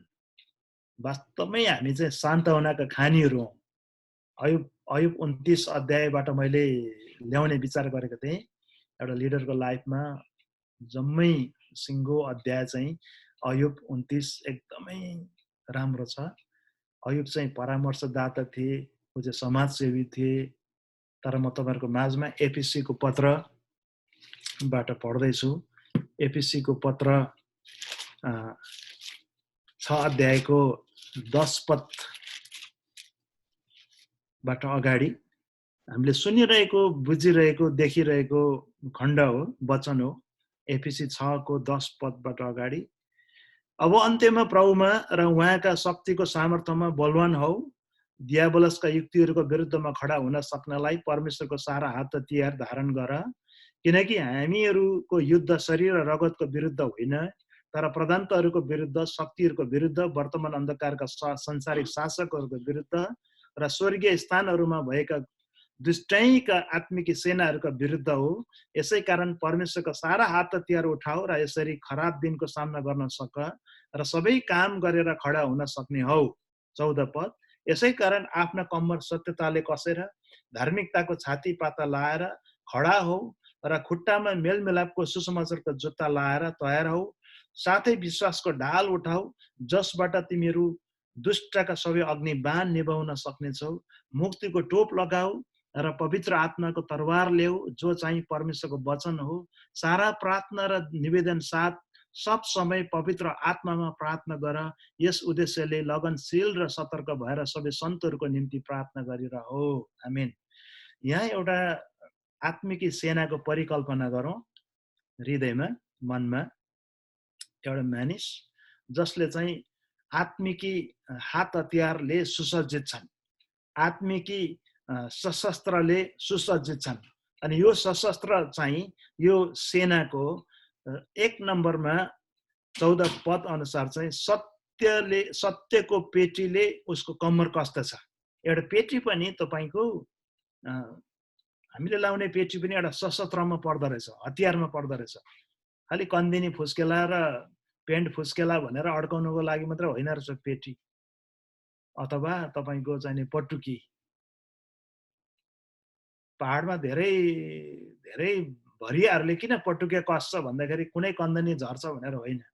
पटुकी कस्दा चाहिँ शरीरमा त्यत्तिकै बल तागत आउँछ भरियाहरूले। साथै तपाईको गर्भवती महिलाहरूले टन टन किन पटुका कसिदिन्छ। अब यता त नहोला, तर उता हाम्रो नेपाली चलनमा चाहिँ पटुका कसिदिन्छ नानी जन्मने बेलामा, लेबर पेनको बेलामा। पटुका कस्दाखेरि त्यत्तिकै तपाईको त्यो शरीरको शक्ति, एनर्जी चाहिँ जम्मा हुन्छ। सत्यताको पेटीले कम्मर कसेर, एउटा धार्मिकताको छाता लगाएर, छाती पत्ता लगाएर, छातीमा छाती पत्ता लगाएको छ। खुट्टामा मेलमिलापको जुत्ता लगाएको छ। हाम्रो भुटानमा भने दोचा जस्तो घुँडादेखि उँधो ठुलो लामो जुत्ता, गमबुट जस्तो, विश्वासको ढाल उठाएको छ, जसका तिमीहरू दुष्टको सबै अग्निबाण निभाउन सक्छौ। दुईटै एउटा हातले शिरमा मुक्तिको टोप लगाएका छौँ, हेलमेट लगाएका छौँ, पवित्र आत्माको तरवार लिएको छ दाहिने हातमा, देब्रे हातमा अग्निबाण निभाउन सक्ने एउटा ढाल छ। दुईटै हात एकदमै तल्लीन छ, बिजी छ, छाती कभर छ, पेटीमा पनि एकदमै बाक्लो चाक्लो पेटी छ, खुट्टा घुँडादेखि उँधो एकदमै मेलमिलाप सुसमाचारको जुत्ता छ। परमेश्वरको वचन हो यो तरवार चाहिँ दाहिने हातको। मुखमा पनि एउटा हतियार छ, प्रार्थना हो। अनि 7वटा हात हतियारले यो आत्मिक सेना सुसज्जित छन् प्रिय। तर कसरी भनेको थिए, आजभोलिको विश्वासी चाहिँ मुक्तिको मात्रै टोप लागेको छ, उँधो हेरिसक्दाखेरि बिजोग छ, हेरि नसक्नु छ, नाङ्गै छ, मुक्तिको टोप लगाएको छु भनेको छ, सुसमाचारको जुत्ता पनि छैन, सत्यताको पेटीले कम्बर पनि कसेको छैन, के अरे तपाईँको पत्लुङ झरिरहेको छ, कन्दनी फुस्किरहेको छ, सुसमाचारको मिलापको जुत्ता पनि छैन, अब ढाल उठाउने कुरै आएन, शैतानले आक्रमण गरिरहेको छ, वचनको पठन पाठन र त्यसको अनुकरण छँदै छैन, तरवार छँदै छैन, मुखमा प्रार्थना छैन। मुक्तिको टोप चाहिँ छ माथि, शिरमा मात्रै नाङ्गो भएर के गर्नु, उँधो हेरि नसक्नु, शिरमा मात्रै लगाएर के गर्नु होइन, उँधो चाहिँ नाङ्गै छ। यो प्रकारको चित्रण पनि हामी कल्पना गर्न सक्छौँ। तर अझै एउटा कुरा यहाँ पुगेको छैन यो आत्मिक सेनालाई। यो त परमेश्वरबाट सुम्पेको 7वटा हात हतियार हो। अझ यो सेनाको शरीरको भाग खाली नै छ। अनि यो चाहिँ मेरो आफ्नो इन्टरप्रिटेसन हो प्रिय, कहीँ कमेन्ट्रीमा छैन, कसैले किताब पनि लेखेको छैन, मेरो आफ्नो रेभलेसन हो। यसलाई नमान्नु पनि सक्नुहुन्छ। पछाडिको खाली ठाउँ चाहिँ, ढाडको पछाडिको खाली ठाउँ चाहिँ यो सेनाको खाली छ। अरू जम्मै शिरदेखि पाइतालासम्म एकदमै आत्मिक हात हतियारले सुसज्जित छ। र पनि आत्मिक हात हतियारले सुसज्जित भएको व्यक्ति पनि नाङ्गोपन हुँदो रहेछ। त्यो चाहिँ पछाडिको पिठ्यौँ, पछाडिको ढाड, आङ, ब्याक, त्यसमा चाहिँ पास्टरको अनुग्रही हातले त्यो नाङ्गोपन ढाकिदिनु पर्छ भन्ने मेरो इन्टरप्रिटेसन हो। If you are a pastor, if I am a pastor, अगुवा मण्डलीको, आफ्नो मण्डलीको, आफ्नो भाइको बहिनीको आत्मिक सेनाको त्यो खाली ठाउँ हाम्रो अनुग्रही हातले, स्पर्शले पछाडिपट्टिको भाग ढाकिदिउँ। अनि यसमा चाहिँ के आउँछ भने सान्त्वना। सान्त्वनाले मानिसलाई कहाँदेखि कहाँ पुर्याउँछ। मानिसहरू डिप्रेस हुन्छ, निराश हुन्छ, तर तपाईँको 2 शब्दको सान्त्वनाले, ढाडसले, उत्साहले, उमङ्गले, तपाईँको इन्करेजमेन्टले मान्छेको जीवनमा नि स्फूर्त त्यत्तिकै आउँछ प्रिय। म आफैलाई यस्तो भएको छ।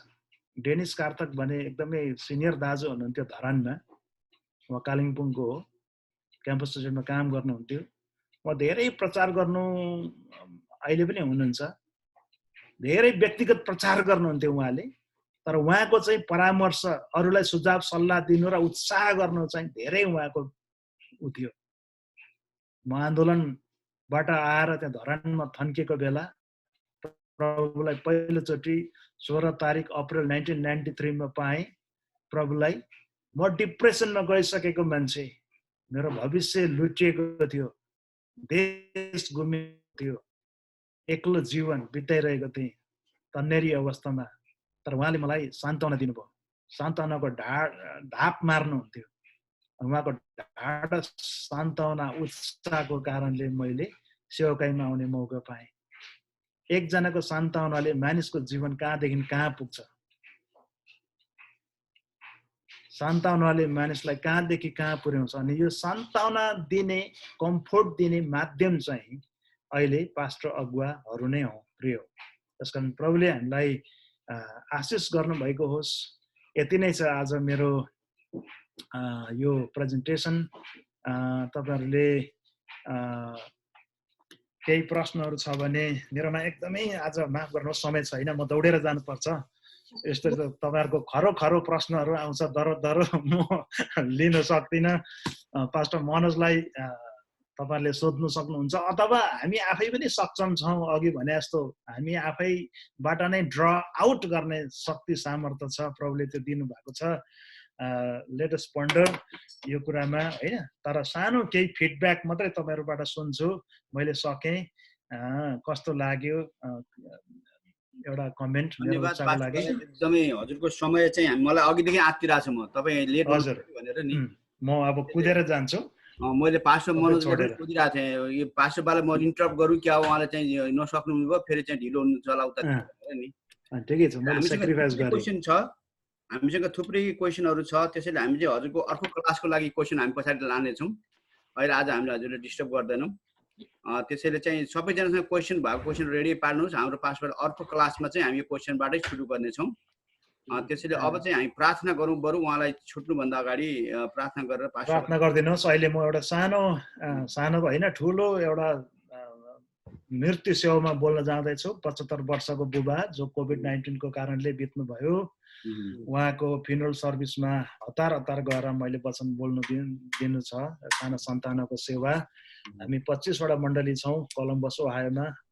मण्डलीका अगुवाहरू डिस्टेन्स मेन्टेन गरेर हामी आउँदैछौँ र म तयारी भएर जाँदैछु। यहाँहरूले प्रार्थना गरिदिनुहोस्। धन्यवाद। यस्तै छ जीवन। धन्यवाद। पास्टर बाबु हामी कसलाई पनि प्रार्थना गर्न। हजुर ल थ्यांक यू। उहाँलाई धन्यवाद। हाम्रो पास्टर पासाङलाई दिउँ न त, ल छोटो प्रार्थना गरिदिनु पास्टर पासाङले, उहाँ हुनुहुन्छ भनेदेखि। परमेश्वर पिता, म तपाईलाई धन्यवाद दिदछु। तपाई परमेश्वरले आफ्ना दासलाई प्रभु आज हामीले पास्टरको बीचमा, प्रभु नेपाली भाषी पास्टरको बीचमा साँच्चै नै असल नदी पानी बगिएको जस्तै हामीले सरल तरिकाले असल प्रकारले हामी सबैजनालाई हाम्रो हृदय भिज्ने गरी प्रभु सान्त्वना उत्साह दिनुभएको छ। परमेश्वर, तपाईँ परमेश्वरले पास्टर नोर्बुलाई अझै पनि प्रशस्त गरी तपाईँ परमेश्वरले आशीर्वाद दिनुभएको होस्। हामी साँच्चै आशिषित भएका छौँ र तपाईँ परमेश्वर प्रति धन्यवादी भएका छौँ कि आफ्ना छोरालाई असल प्रकारले चलाउनु भएको छ। तपाईँले परमेश्वरले प्रकाश दिनुभएको छ र विश्वव्यापी नेपाली जनहरूको साथसाथै अन्य व्यक्तिहरूलाई पनि आशिष पुर्याउने छोरा हुनको निम्ति पवित्र आत्मा तपाईँ परमेश्वरले सहायता गर्नुभयो। नेपालको एउटा सानो जिल्ला भक्तपुर जिल्लामा आउनु भएर मिसनको कार्य सेवाको कार्य सुरु गर्नु भएर अझ युएसए सम्ममा रहेर नेपालीहरूको बीचमा सान्त्वना दिने उत्साह दिने यसरी प्रेरणा दिने प्रकाश तपाईँले दिनुभएको लागि तपाईलाई धन्यवाद दिँदै हामी साँच्चै आशिषित भएका छौँ। परिवार उहाँ सेवकाईमा अहिले फेरि अर्को ठाउँमा सान्त्वना दिनलाई उहाँ जाँदै हुनुहुन्छ। प्रभु तपाईँले सहायता गर्नुभएको होस् येशू प्रभुको नाममा आमेन। धन्यवाद। पास्टर नरबु जय मसीह। हजुरको जय मसीह। हजुर थ्यांक यू। तपाईले आशिष दिनुभएको तपाईहरुको प्रार्थना छ। तपाईले धेरै राम्रो गर्नुभएको छ। एकदमै अनलाइनबाट पनि धेरै राम्रो आशिषमय भन्ने कुरा आएको छ हैन। अब तपाई सान्त्वना दिएर फर्किनु हुँदाखेरि हामी रिपोर्ट दिन्छौँ तपाईलाई। Thank you. धन्यवाद। धेरै धन्यवाद। एउटा अर्को हप्ताको लागि छोटो म सूचना जस्तो भन्छु तपाईहरुलाई। अर्को हप्ता हाम्रो बीचमा विजय कर्मचारी सोमबार उहाँ आउनुहुन्छ। उहाँले चाहिँ कन्फ्लिक्ट रिसोल्युसन मण्डलीमा भएको कतिपटक झगडा हुन्छ हैन। हामी झगडा गर्ने च्याम्पियन मान्छे नै हौं। झगडा गर्नु पनि खास त्यस्तो कुरा ठुलै कुरा पनि नहोला, हुनु एउटा कुरा हो भने, तर समाधान गर्न पनि सिक्नुपर्छ हामीले। त्यो समाधान गर्ने चाहिँ कसरी हो भन्ने बारेमा चाहिँ हामी आउने सोमबार विजय कर्मचारी ज्यूबाट उहाँ पनि वास्तवमा उहाँसँग पनि मेरो सेवाकाई सँगसँगै नै जस्तो हामी पाटन चर्चमा सँगै थियौं। अंग्रेजी सेवा पाटन चर्चको अंग्रेजी सेवामा हामी सँगसँगै काम गर्ने मौका पायौं। त्यसपछि बाइबल कलेजमा म भन्दा अगाडि उहाँ प्रिन्सिपल हुनुहुन्थ्यो। उहाँ जानु भएपछि उहाँको ठाउँमा मैले प्रिन्सिपलको काम गरेको थिएँ। हामीले पाटन चर्चमा अल्फा कोर्सहरु विभिन्न कोर्सहरु सँगै गरेका थियौं। उहाँ he is also one of the best teachers. एउटा एकदमै असल शिक्षकहरु मध्ये एउटा डाइनामिक शिक्षक चाहिँ उहाँ हुनुहुन्छ हैन। अनि अर्को हप्ता चाहिँ सोमबार हामी पास्टर विजय कर्मचारीबाट कन्फ्लिक्ट रिसोल्युसनको बारेमा कसरी झगडाहरू मिलाउने भन्ने बारेमा हामी सुन्नेछौँ। अनि पास्टर निमा घिसिङबाट बुधबार यो हप्ता आउनु पर्ने, उहाँको काम भएकोले गर्दा आउन सक्नु भएन। बुधबार चाहिँ पास्टर निमा घिसिङबाट हुन्छ भनेदेखि अनि अरू चाहिँ हामी जे भइरहेछौँ त्यो मिलाउने छौँ र यो सूचना भयो। अब यो पछि हामीले आज एकदमै राम्रो शिक्षा पाएका छौँ। एउटा पास्टरलाई चाहिने होइन, कसरी हामीले सेवाकाई गर्नुपर्ने हो विषयमा एकदमै काउन्सिल एउटा अनुभवी व्यक्तिबाट एउटा सल्लाह जस्तो रूपमा पाएका छौँ। अनि यो चाहिँ अब एकजनाले सिकाउने भन्दा हामी यहाँ थुप्रै पास्टरहरू छौँ, वी क्यान अल इनपुट, हामीले आफ्नो इनपुटहरू दिन सक्छौँ। त्यसकारण त्यो कन्टेक्स्टमा हामी सल्लाह गर्न सक्छौँ। र एउटा प्रश्न म तपाईँहरूलाई अब के भन्न चाहन्छु भनेदेखि हामीले यहाँनिर यो चाहिँ मैले उत्तर दिनुभन्दा एउटा प्रश्न अनलाइनबाट आएको प्रश्न यहाँ के लेख्छ, we heard about pastors responsibility to fellow believers, do believers also have a responsibility to the pastor. अब हामी पास्टरको प्रत्यक्ष तर्फबाट जिम्मेवारीहरूको बारेमा सायद अर्को पालि एउटा क्लास पनि यो विषयमा आउँला। तर अहिले हामी पास्टरहरू भएकोले गर्दाखेरि के विचार गर्न सक्छौँ भनेदेखि हामीले एउटा इन्साइट सबैजना पास्टरहरूलाई म एउटा होइन लामो समय नलिकन व्याख्या नगरिकन 20 सेकेन्ड 25-30 सेकेन्डको गरेर, किनभने पास्टर्सको पर्सपेक्टिभ अब विश्वासीले चाहिँ कसरी सहायता गर्नुपर्ने हो भन्ने बारेमा सोधेको छ। अनि यो चाहिँ राम्रो प्रश्न लाग्यो। अनि म त्यसकारण म अर्जुन दाजु दिन्छु, उहाँले पास्टरहरूलाई सोध्नुहुन्छ होइन, तपाईँले आफ्नो इन्साइट दिनुहोस्, हात उठाउनुहोस्, डिजिटल्ली हात उठाउनु भए पनि हुन्छ। अब हामीमा अहिले डिजिटली उठाउनु भयो भने चाहिँ देखिन्छ होला। ल सुरु गरिहालौँ है त हजुरहरू। ल पास्टर बाहरू हात उठाइदिनु होला, कसलाई चाहिँ यो क्वेसन राख्नु छ।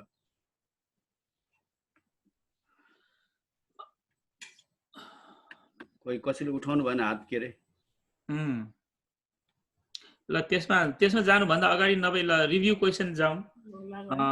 रिभ्यू क्वेसनमा जाँदाखेरि उहाँले थुप्रै कुरा गर्नुभयो। तपाईँलाई एउटा एकदमै घत परेको राम्रो लाग्यो, मलाई यो चाहिँ राम्रो लाग्यो भन्ने एउटा पोइन्ट कुन छ त्यो चाहिँ भनिदिनुहोस् न त। ल त्यो चाहिँ सही होला।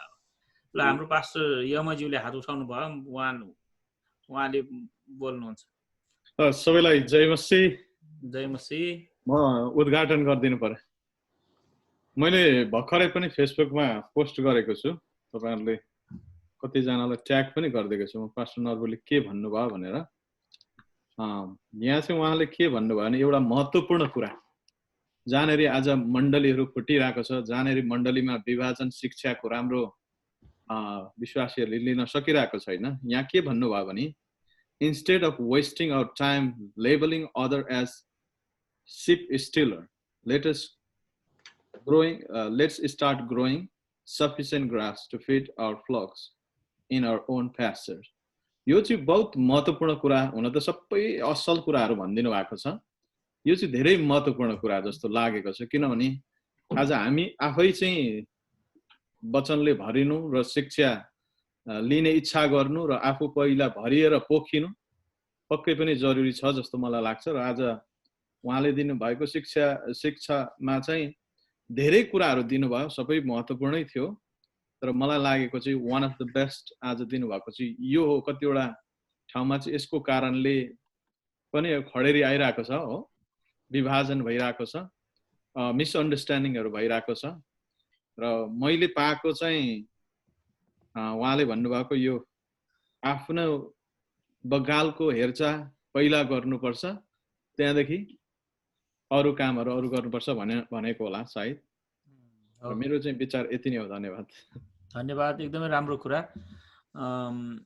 अर्को एउटा उदाहरण दिउँ। म एयरपोर्टमा जानुभयो भनेदेखि प्लेनमा बस्नु हुनेहरूलाई थाहा हुन्छ, एयर होस्टेजले के भन्छ भनेदेखि यदि के गरेर प्लेनमा समस्या आयो भनेदेखि यो अक्सिजनको मास्क आउँछ, अक्सिजनको मास्क आउँदाखेरि तपाईँले अरूलाई गर्नुभन्दा पहिला आफ्नो पहिला लाउनुहोस्।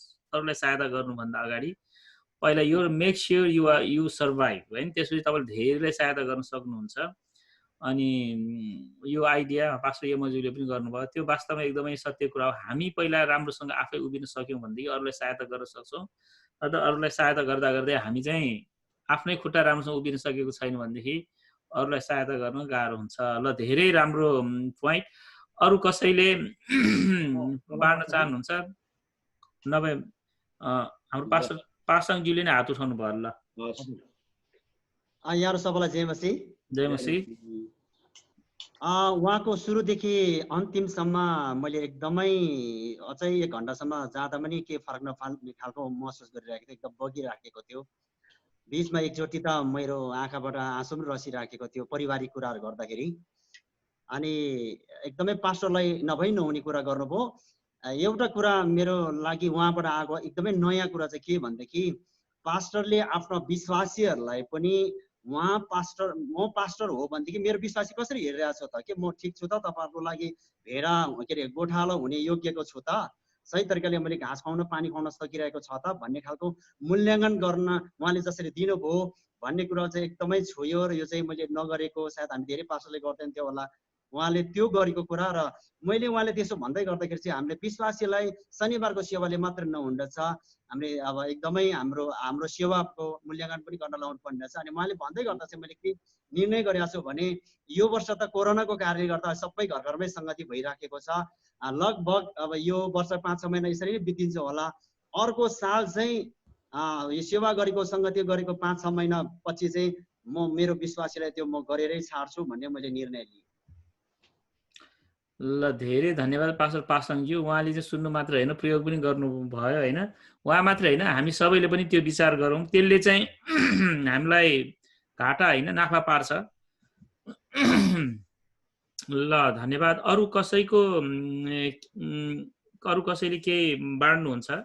ल हाम्रो पास्टर फिलिप घिमिरे, म उहाँलाई पनि समय दिन्छु। ल आज जोस ब्लेसेड कतिचोटि हामी अगुवाहरूले गरिरहेको हुन्छौँ तर आफूले मूल्याङ्कन गरेका हुँदैनौँ।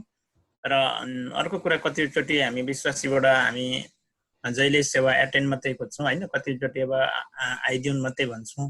तर विश्वासीको आज हाम्रै डरले अथवा हामीले बोलेको कुराले मजाले सुरु आइरहेका हुन् कि के हो कसो हो, आफ्नो शिक्षालाई बुझ्दैछन् कि छैनन्, फलो गर्दैछन् कि छैनन्, अनि उहाँहरूको पनि आवश्यकता के छ कसो छ सामाजिक कुरामा, अनि अरू उहाँहरूलाई के कुराको निडेड छ भन्ने कुरा चाहिँ हामीले महसुस गर्नु पर्यो।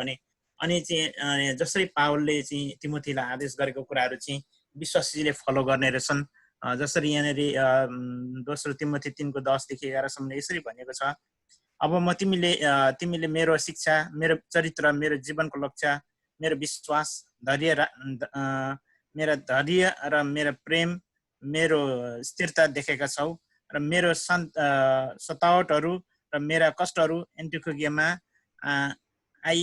आइकोनियममा र लुस्त्रमा म माथि के गर्न आयो र कस्ता सतावटहरू सहे तापनि ती सबैबाट प्रभुले मलाई बचाउनु भयो। यी यस्ता कुराहरू कतिचोटि अगुवा लिडरलाई त्यो सतावटहरू आउँछ, कतिवटा कुराहरू कसरी सामना गरेको कुराहरू र अगुवा भएपछि यस्तो सबै सहनु भएको छ भन्ने कुरा चाहिँ विश्वासीले देख्नु पर्यो। अनि त्यहाँदेखि प्र्याक्टिकल्ली उनीहरूले पनि त्यो फलो गरेर अनि एउटा लिडरको शिक्षालाई फलो गर्न सक्छन्, र ताकि चर्चमा एटेन्ड मात्र होइन तर व्यवहारिक कुराहरूले पनि आफ्नो अगुवाले कसो गरिरहेछ, के सिकाइरहेछ, कति खटिरहेको छ भन्ने कुरा, अनि त्यो शिक्षा अनि एउटा ग्राउन्ड टिचिङहरू, खन्दिलो शिक्षाहरू माथि उनीहरूले सहभागिता भइरहँदो रहेछ भन्ने कुराहरू बुझेँ मैले। हस्त जयमसी। हुन्छ, धन्यवाद पास्टर फिलिपलाई। त्यसै गरेर अरू कसैले बताउन चाहनुहुन्छ? एउटा म भन्नुलाई नभएदेखि एउटा मलाई राम्रो लागेको उहाँको हामीले विचार गर्नुपर्ने, पास्टरले धेरै पटक हामीले हाम्रो विश्वासीसँगको सम्बन्धमा चाहिँ क्लर्जी एन्ड ले, अङ्ग्रेजीमा भन्दाखेरि ले पिपुल एन्ड क्लर्जी, हामी चाहिँ पास्टर ठुलोहरू अभिषेक भएकाहरू विश्वासीहरू चाहिँ हाम्रो भेडाहरू हो भन्ने हामीले सोचेको हुन्छ। उहाँले चाहिँ के आइडिया दिनु भनेदेखि treat them as your friend होइन, एउटा साथी जस्तो व्यवहार गर्नुहोस्। उनीहरू चाहिँ खालि हाम्रो भेडा मात्र होइन, वास्तवमा हामी पनि भेडा हौँ होइन। प्रभु येशू ख्रीष्ट हाम्रो मूल गोठालो हुनुहुन्छ। We are also sheep. दाउदले भने चाहिँ परमप्रभु मेरो गोठालो हुनुहुन्छ भनेको मतलब हामी भेडा हौँ भनेको जस्तो हो। अनि त्यो चाहिँ एकदमै महत्त्वपूर्ण लाग्यो मलाई। र त्यो कुरा मलाई के लाग्छ भने हामी विशेष गरेर हामी एसियन कन्टेक्स्टबाट आएका मान्छेहरू, नेपालको, इन्डियाको, हामीले कतिपटक यो चर्चमा मात्र होइन प्यारेन्टिङमा पनि आउँछ जस्तो लाग्छ कि हामीले आफ्नो छोराछोरीहरूलाई पनि आफ्नो साथी जस्तै ट्रिट गर्न सिक्नुपर्छ जस्तो लाग्छ होइन। लिडर घरमा हुँदाखेरि कतिपटक हामी छोराछोरीलाई चाहिँ यो गर त्यो गर यस्तो यस्तो मात्र वान वे कम्युनिकेसन गरिरहेको हुन्छौँ होइन। पछि आएर अनि उनीहरू हाम्रो साथी नै हुँदैन, हामीसँग खालि काम अराउने र यो गर त्यो गर मात्र भनिराखेको हुन्छौँ, उनीहरूसँग मनको कुरा गर्ने वातावरण नै बन्दैन। अनि जसरी उहाँले त्यो चर्चमा भनेको जस्तै परिवारमा मण्डलीमा पनि खालि यो बिजनेस टक मात्र होइन, एउटा सानो हुँदाखेरि नै पनि एउटा के गर्नुपर्छ, we have to give a feelings. हामी चाहिँ आमा बुवा भनेर एउटा बोस जस्तो काम गराउने, सजाय दिने, राम्रो बाटोमा हिँड भन्ने मात्र नभएर आइ एम योर फ्रेन्ड, म तिम्रो साथी हुँ होइन, कुरा गर्ने त्यो पनि हुनुपर्छ। र विशेष गरेर पास्टरहरूले आफ्नो विश्वासीहरूलाई चाहिँ नट एज अ अब्जेक्ट, एउटा चाहिँ जसलाई हामीले काम गराउने, प्रार्थना गर्नुपर्छ, बाइबल पढ्नुपर्छ, किन सङ्गति आएन, किन यो गर्यो, त्यो मात्र भनेर एउटा स्पिरिचुअल पुलिस जस्तो मात्र नदेखोस्, हामी पास्टर देख्न चाहिँ विश्वासी नतर्सोस्, तर एउटा साथी आउनु भयो भन्ने जस्तो पनि हुनुपर्छ भन्ने एउटा चाहिँ एकदमै राम्रो कुरा लाग्यो। ल अरू कसैलाई केही, नत्र 10:30 बजे अर्जुन दाजु प्रार्थना गर्नुपर्ने हो कि? क्वेसनहरू थुप्रै छ पासमा, अब क्वेसनहरू नराखौँ आज? होइन राखौँ, तर प्रार्थना गर्ने एउटा हामी जानेहरूलाई जान दिउँ होइन। 15-20 जना त गइसक्नु भयो, अनि प्रार्थना गरेर बस्न सक्नेहरू बसौँ कि अहिले हामीले प्रार्थना गरे? प्रार्थना गऱ्यौँ अघि गर्न त, अब सकिने बेला गरौँला कि? ए ल एकचोटि अन्तिम प्रार्थना गरौँ, अहिले पास्टर नोब्रुको लागि गरिदिउँ होइन। ल पास्टर फिलिप घिमिरे हजुरले पनि प्रार्थना गरिदिनुहोस्। ल छोटो गरिदिनुहोस् है प्रार्थना। छोटो हुन्छ।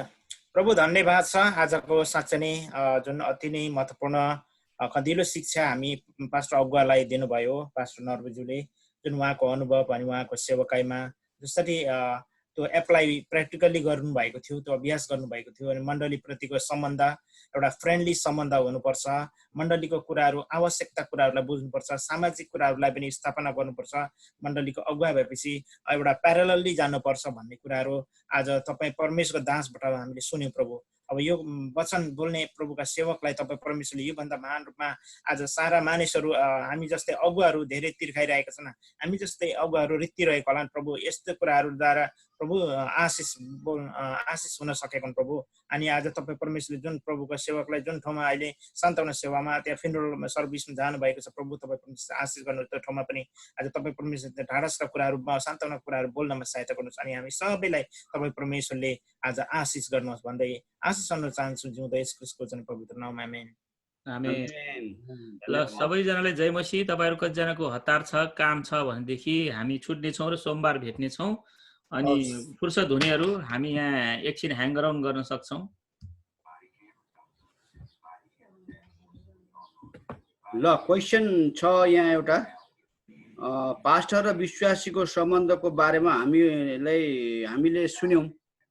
तपाईँहरूको सम्बन्ध चाहिँ आफ्नो चाहिँ चर्चहरूमा तपाईँहरूको चाहिँ अहिले जुन सम्बन्ध छ पास्टर र विश्वासीहरूको बिचमा, त्यो सम्बन्ध चाहिँ आजको यो सिकाइबाट चाहिँ म्याच भयो कि भएन? पास्टर बुवाहरू जो कोही पनि पास्टर बुवाले आन्सर गर्न सक्नुहुन्छ यो कुराहरू चाहिँ। उहाँले सोधेको छ यो क्वेसन, कस्तो छ सम्बन्ध हजुरहरूको भनेर चाहिँ पास्टर बुवाहरू सबैजनालाई सोधेको छ। अब यसलाई कुनै पनि पास्टर बुवाले लिड गरिदिनुहोस् अथवा चाहिँ how do you feel that होइन?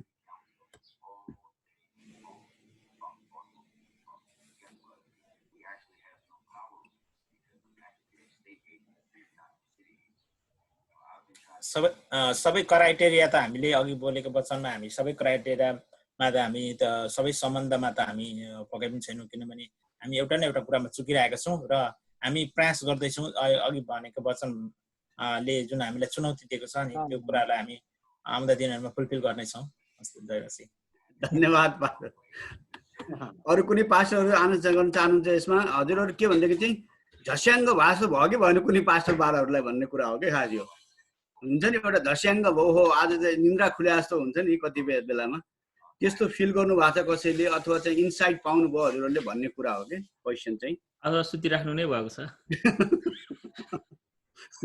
होइन, यो हजुरहरूको अनादर चाहिँ गरेको होइन फेरि पास्टर बुवाहरू चाहिँ त्यो चाहिँ नलिनु होला। जय मसीह सबजनालाई। मैले थुप्रोचोटि हात उठाएँ कि तर गल्ती मेरो रहेछ, अघिदेखि किन देख्नुहुन्न भनेर सोचिरहेको थिएँ। अनि पास्टर नर्बु हुँदादेखि नै मैले हात उठाइरहेको थिएँ, तर मलाई तपाईँ देख्नु भएको रहेछ। सरी गल्ती देख्नु पास भयो, होइन मेरो चाहिँ गल्ती। ल ल के भयो भनेर यसो हेरेको त म आफै देख्दिनँ। तपाईँले डिजिटल्ली पनि हात उठाउन सक्नुहुन्छ है, त्यो यसमा मोरमा गएर के गर्यो भनेदेखि त्यसपछि चाहिँ यसको के छ मलाई अलिक त्यति साह्रो नै जानकारी पनि छैन, यो गाह्रो ल अहिले भयो जे होस्। हजुर एकदमै खुसी लाग्यो। अब पास्टर नर्बुलाई मैले व्यक्तिगत त भेटेको होइन, उहाँलाई अगाडिको दिनहरूमा पोलिटिकल क्षेत्रमा हुँदाखेरि मैले देखेको थिएँ उहाँलाई। एकदमै मेच्योर्ड हुनुहुन्छ उहाँ, त्यो कारणले गर्दाखेरि पनि उहाँ एकदमै मेच्योर्ड लाग्यो मलाई। सरल हिसाबमा उहाँले चाहिँ एकदमै व्यावहारिक कुराहरू, एकदमै परिपक्व कुरालाई चाहिँ उहाँले ल्याउनु भएको छ। त्यस कारणले गर्दा नि यो सबैजनालाई छुने प्रकारकै देखियो।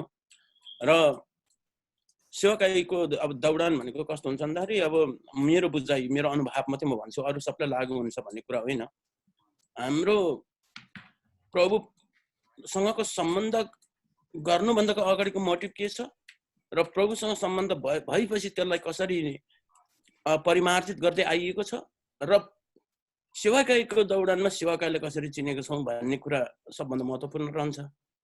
अनि त्यसलाई अब सेवाकाई भन्ने बित्तिकै सेवाको क्षेत्र कहाँ गर्ने त भन्ने कुरा आउँछ। यो आउने बित्तिकै त हामीले त मानिसहरूको बिचमा नै हो गर्नुपर्ने त होइन। त्यो हुँदाखेरि आज पास्टरले भन्थ्यो अब विश्वासीसँग चाहिँ हाम्रो के हुन्छ त सम्बन्ध भन्दा त साथी नै हो, एकदम साझी रूपमै हामी त बढ्नुपर्छ। अब मलाई चाहिँ अझै कस्तो लाग्छ भन्दाखेरि अब विश्वासी भनेर त विश्वासी भइगयो, पास्टरले विश्वासीलाई सतत चिन्ने पर्यो, पास्टरले विश्वासीलाई चिन्ने नै पर्यो। तर त्यो भन्दा नि अझै गहिरो त हामी सामाजिक रूपमै गाडिनुपर्छ जस्तो नै लाग्छ मलाई चाहिँ। सामाजिक रूपमा गाडीको खण्डमा यो किनभने यो क्यानाडामा पहिलोचोटि म चुनौती थियो यहाँनिर, मैले अगाडि तपाईँलाई भनिरहेको छु, कसैलाई यहाँनिर वास्ता गर्ने ठाउँ थिएन। यहाँ भाषाको कारणले गर्दा पनि केहीको कारणले गर्दा निराश पनि भएको होला। अनि अर्को कुरा हाम्रो मोटिभ के थियो रहेछ, यो चाहिँ हाम्रो भन्छु, मेरो भन्दिनँ। हामीलाई के लाग्थ्यो भन्दा गोरे भन्ने बित्तिकै, खैरे भन्ने बित्तिकै उहाँहरूसँग चाहिँ पैसा प्रशस्त छन्, उहाँहरूसँग चाहिँ पैसा छ र उहाँले चाहिँ हामीलाई जहिले पनि दया गर्नुहुन्छ, माया गर्नुहुन्छ। त्यस कारणले अब नेपाली पास्टरहरूसँग त पैसा नै हुँदैन, नेपाली विश्वासीसँग त पास हुन्छ, खैरेसँग नै सम्बन्ध राख्यो भने चाहिँ हामी चाहिँ ठुलो हुन्छ, त्यस्तो पनि भएको होला। त्यो कारणले गर्दा हामी एकदमै हराएका थियौँ। तर पछाडि दिनमा के भयो भन्दाखेरि जब हामी सामाजिक क्षेत्रमा हामी अगाडि बढ्दै जाँदाखेरि चाहिँ खैरेले भन्दा चाहिँ हाम्रै दाजुभाइले बढी गर्छन् है, र विश्वासीहरूले पनि हाम्रो सेवा गर्दा रहेछन् है, उनीहरूको चर्चलाई मात्रै गर्दैन रहेछ है भन्ने हिसाबले पनि सेवाकाई बढ्ने एउटा भने। जब विश्वास गरिसकेपछि चाहिँ उहाँहरूलाई हामीले गर्ने व्यवहार भनेको त दाजुभाइ नै हो, साथी नै हो। अब मेरो त भन्छ म युथहरूसँग बराबर छु, सबै यहाँ हाम्रो पास्टरहरू हुनुहुन्छ, म ढाड्दिनँ। म त गोल खेल्ने ठाउँमा नि पुगेको हुन्छु, नानीहरूलाई बोकेर फल्ना ठाउँमा लगिदिनुहोस् न अङ्कल भन्यो भने म 7 घन्टा पनि ड्राइभ गर्न तयार छु। किनभने मेरो मोटिभ यो होइन कि म त्यहाँ मजा लिउँ भन्ने होइन। मेरो मोटिभ के रहन्छ भन्दाखेरि उहाँहरूले मदेखि के चाहनुहुन्छ म त्यो दिन चाहन्छु। कुनै अरू कुरामा त सम्झौता हुँदैन मेरो, तर मेरो सेवाकाईसँग सम्झौता हुन्छ। र कोही नानीहरूले पनि म यस्तो खालको छु, जो मान्छेले देख्दैन मेरो अनुहार चाहिँ कस्तो छ भने एकदमै सबैले भन्छ मलाई लायन पनि भन्छ, टाइगर भन्छ कतिजनाले। मेरो अनुहार चाहिँ रूप चाहिँ मेरो एकदमै के भन्छ एकदमै खरो देखिन्छ अरे। र पास्टर यामलाई थाहा पनि छ कि म कराटे खेल्दाखेरि म जान्ने कराटे खेलाडी होइन थिएँ, तर मान्छेलाई म साह्रो पिड्थेँ। कारण किन भन्दाखेरि त्यो मेरो अनुहार हेर्ने बित्तिकै उहाँहरू चाहिँ अलिकति के भएको हो कि जस्तो लाग्थ्यो, कारण म हिर्काउनु खतरा जान्ने पनि थिएन। त्यस्तो हुँदो रहेछ मेरो अनुहारले गर्दा नानीहरू पनि कचाकुचुक हुने। अनि त्यसलाई चाहिँ मेरो चाहिँ अब यो नेचर हो, मैले के गर्नु सक्दिनँ। मैले चाहिँ त्यहाँ उहाँहरूसँग जब कन्ट्याक्टमा रहन्छ उहाँहरू जस्तै भएर जिदिन्छु म चाहिँ। र त्यो कारण कतिजना हुन्छ पास्टर भन्छ यता हुन्छ उता हुन्छ भन्ने नै हुन्छ, कतिजना आफ्नो जज गर्ने तरिका हुन्छ। तर मेन कुरा चाहिँ विश्वासीसँग चाहिँ हामीले चाहिँ उहाँहरू जस्तै भएर नै हो, उहाँहरू जस्तै टेबलमा बसेर नै हो, उहाँहरूले जस्तै ठाउँमा जान्छ। म त अब जहीँ पनि पुग्छु नि, म बल्छी खेल्ने ठाउँमा पनि पुगेको हुन्छु, फुटबल ग्राउन्डमा पनि पुगेको हुन्छु, तर म गर्नु चाहिँ केही पनि गर्दिनँ होइन। त्यही हो, यो चाहिँ एकदम प्र्याक्टिकल लाग्यो। अब उहाँ चाहिँ अब पहिलेदेखि त्यस्तो आएको कारणले गर्दाखेरि मलाई एकदमै राम्रो लाग्यो। अनि हाम्रो जति पनि म चाहिँ अहिले एकदमै कस्तो लाग्छ भने एकदम अभिषेकमा छु। तपाईँहरूले पढाइराख्नु भएको छ, डाक्टर मनोजको त झन् मैले अगाडिदेखि फलो गरेको मेरो विश्वासीलाई मैले भनेको थिएँ उहाँलाई फलो गर्नुहोस् भनेर। अनि यसरी आइरहेको छ। अब हेरौँ अझै पास्टरहरू आउँदै हुनुहुन्छ, अस्ति हाम्रो मङ्गल सिंहले नि बोल्नु भएछ। यही कुराहरू हो। अब विश्वासीसँग सम्बन्ध कस्तो हुनुपर्छ भनेर म त अरूलाई जज गर्नु त चाहदिनँ होइन। तर हामी सबैले सोचेको त राम्रो नै हुन्छ। त्यही हो व्यवहारमा चाहिँ अलिकति अब हामीले नजानेको हुनसक्छ, कहिले बुद्धि नपाएको हुनसक्छ, विश्वासले नै हामीलाई हेर्ने तरिकाहरू भिन्दै हुनसक्छ। त्यही हो अब अहिले त अब भनौँ नानीहरूले सिधा कुरा पास्टर बाउ हाम्रो त यस्तो हुन्छ त्यस्तो भन्न सक्ने चाहिँ भएको छ हो भने नानीहरूले पनि भन्न सक्छ। उनीहरू खुलेर जसो मान्छे 18 वर्षदेखि माथि पुगेको छ, कोही केटाले मन पराइराखेको छ या केटीले मन पराएको छ, उहाँले भन्नु सक्नुहुन्छ भनेपछि समहाउ अब एउटा जोडिएको छ नाता भनौँ न। मेरो चाहिँ त्यही हो। सबैजना जय मसीह। निकै लामो समय नै। धेरै धन्यवाद पास्टर सुरेन्द्रज्यूलाई।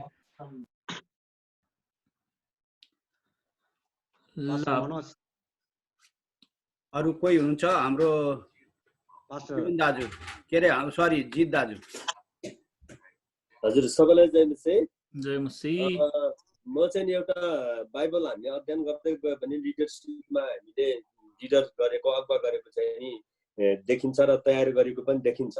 जस्तै कि सुरुमा हामीले हेर्ने हो भने बप्तिस्मा दिने यूहन्नाले येशूको बाटो तयार गरेको देखिन्छ र जब येशू प्रभु आउनुहुन्छ अनि येशू प्रभुले अन्ड्रियासलाई बोलाउनुहुन्छ, त्यसपछि अन्ड्रियासले पत्रुसलाई बोलाउनुहुन्छ र पत्रुसले बर्नबासलाई बोलाएर एउटा चेलाको निर्माण गरेको देखिन्छ।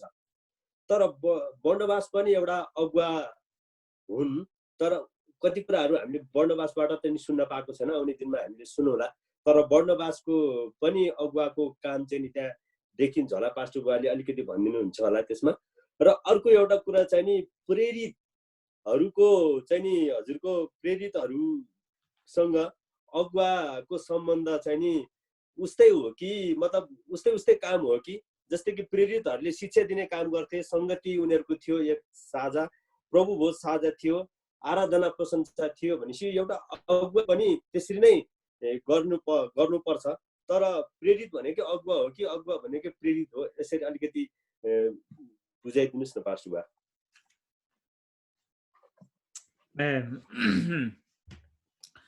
अब प्रेरित भने खास चाहिँ प्रेरित भनेकै अगुवा हो, अगुवा भनेकै प्रेरित हो त्यो कन्टेक्स्टमा। तर पहिला सुरुमा चाहिँ के भएको थियो भनेदेखि प्रेरितको पुस्तकमा हेर्दाखेरि प्रेरितहरूले चाहिँ वचनको शिक्षा दिने पनि उनीहरू, त्यसपछि प्रभु भोज गर्ने पनि उनीहरू, अनि टेबलको सेवा गर्ने पनि उनीहरू नै थियो होइन। तर त्यो आएपछि एउटा समस्या आएको थियो। कतिजना हिब्रू विधवाहरू र ग्रिक अथवा नन हिब्रू विधवाहरूको बिचमा समस्या आएपछि के हो, यो हाम्रो अगुवाहरूले त खालि यहीँको लोकलहरूलाई मात्र धेरै दिन्छ, हामीलाई त चिसो चिसो थोरै दिन्छ भने कम्प्लेन आएपछि 7 जना के छ नन हिब्रू यहुदीहरू होइन, ग्रिक यहुदीहरूलाई 7 जना डिकन छानेको चाहिँ त्यो। अनि उनीहरू तिमीहरू सबैजनाले चाहिँ टेबल र मेजको सेवा गर, अब चाहिँ खाना बाँड्ने काम चाहिँ हामी गर्दैनौँ भनेर यो प्रेरितहरूले चाहिँ के छ त्यो जिम्मा चाहिँ त्यो 7 जना डिकनलाई दिएको हो। त्यसकारण 7 जना डिकन चाहिँ स्थापना भएको कुरा चाहिँ हामी प्रेरितको पुस्तकमा पाउँछौँ। अब हामी चाहिँ केमा फोकस गर्ने? हामी चाहिँ परमेश्वरको वचन सिकाउनमा, प्रार्थनामा र प्रभु भोजमा सेवा गर्छौँ भनेर चाहिँ उनीहरूले चाहिँ आफूलाई चाहिँ त्यसमा समर्पण गरेको। अब हामीले बुझ्नुपर्ने कुरा चाहिँ अब हामी अगुवा चाहिँ त्यो गर्ने हो कि भनेर भन्दाखेरि हाम्रो वरदान हेर्नुपर्छ। परमेश्वरले तपाईँलाई कुन वरदानमा दिनुभएको छ, के कस्तो किसिमको सिप दिनुभएको छ, त्यसमा हामीले फोकस गर्ने हो। हाम्रो आफूसँग नभएको वरदानमा म यो गर्छु भन्यो भने हामीलाई गाह्रो हुन्छ होइन।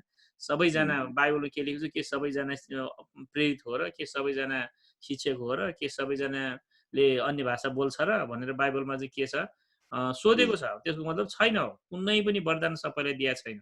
कतिवटा हामीले अब सबैजनाले गायक हो र भनेर भन्दाखेरि सबैजना गायक पनि होइन, तर आजको दिन गाऊ भने सबैले सायद गाउन सक्छ होला, तर गाउन सक्यो भने गिफ्ट छ भन्न मिल्दैन होइन। त्यो भएकोले गर्दाखेरि हामीले थाहा पाउनुपर्ने कुरा चाहिँ लिडर हुनासाथ हामी एकदमै फरक होइन, जिम्मेवारी चाहिँ फरक हो।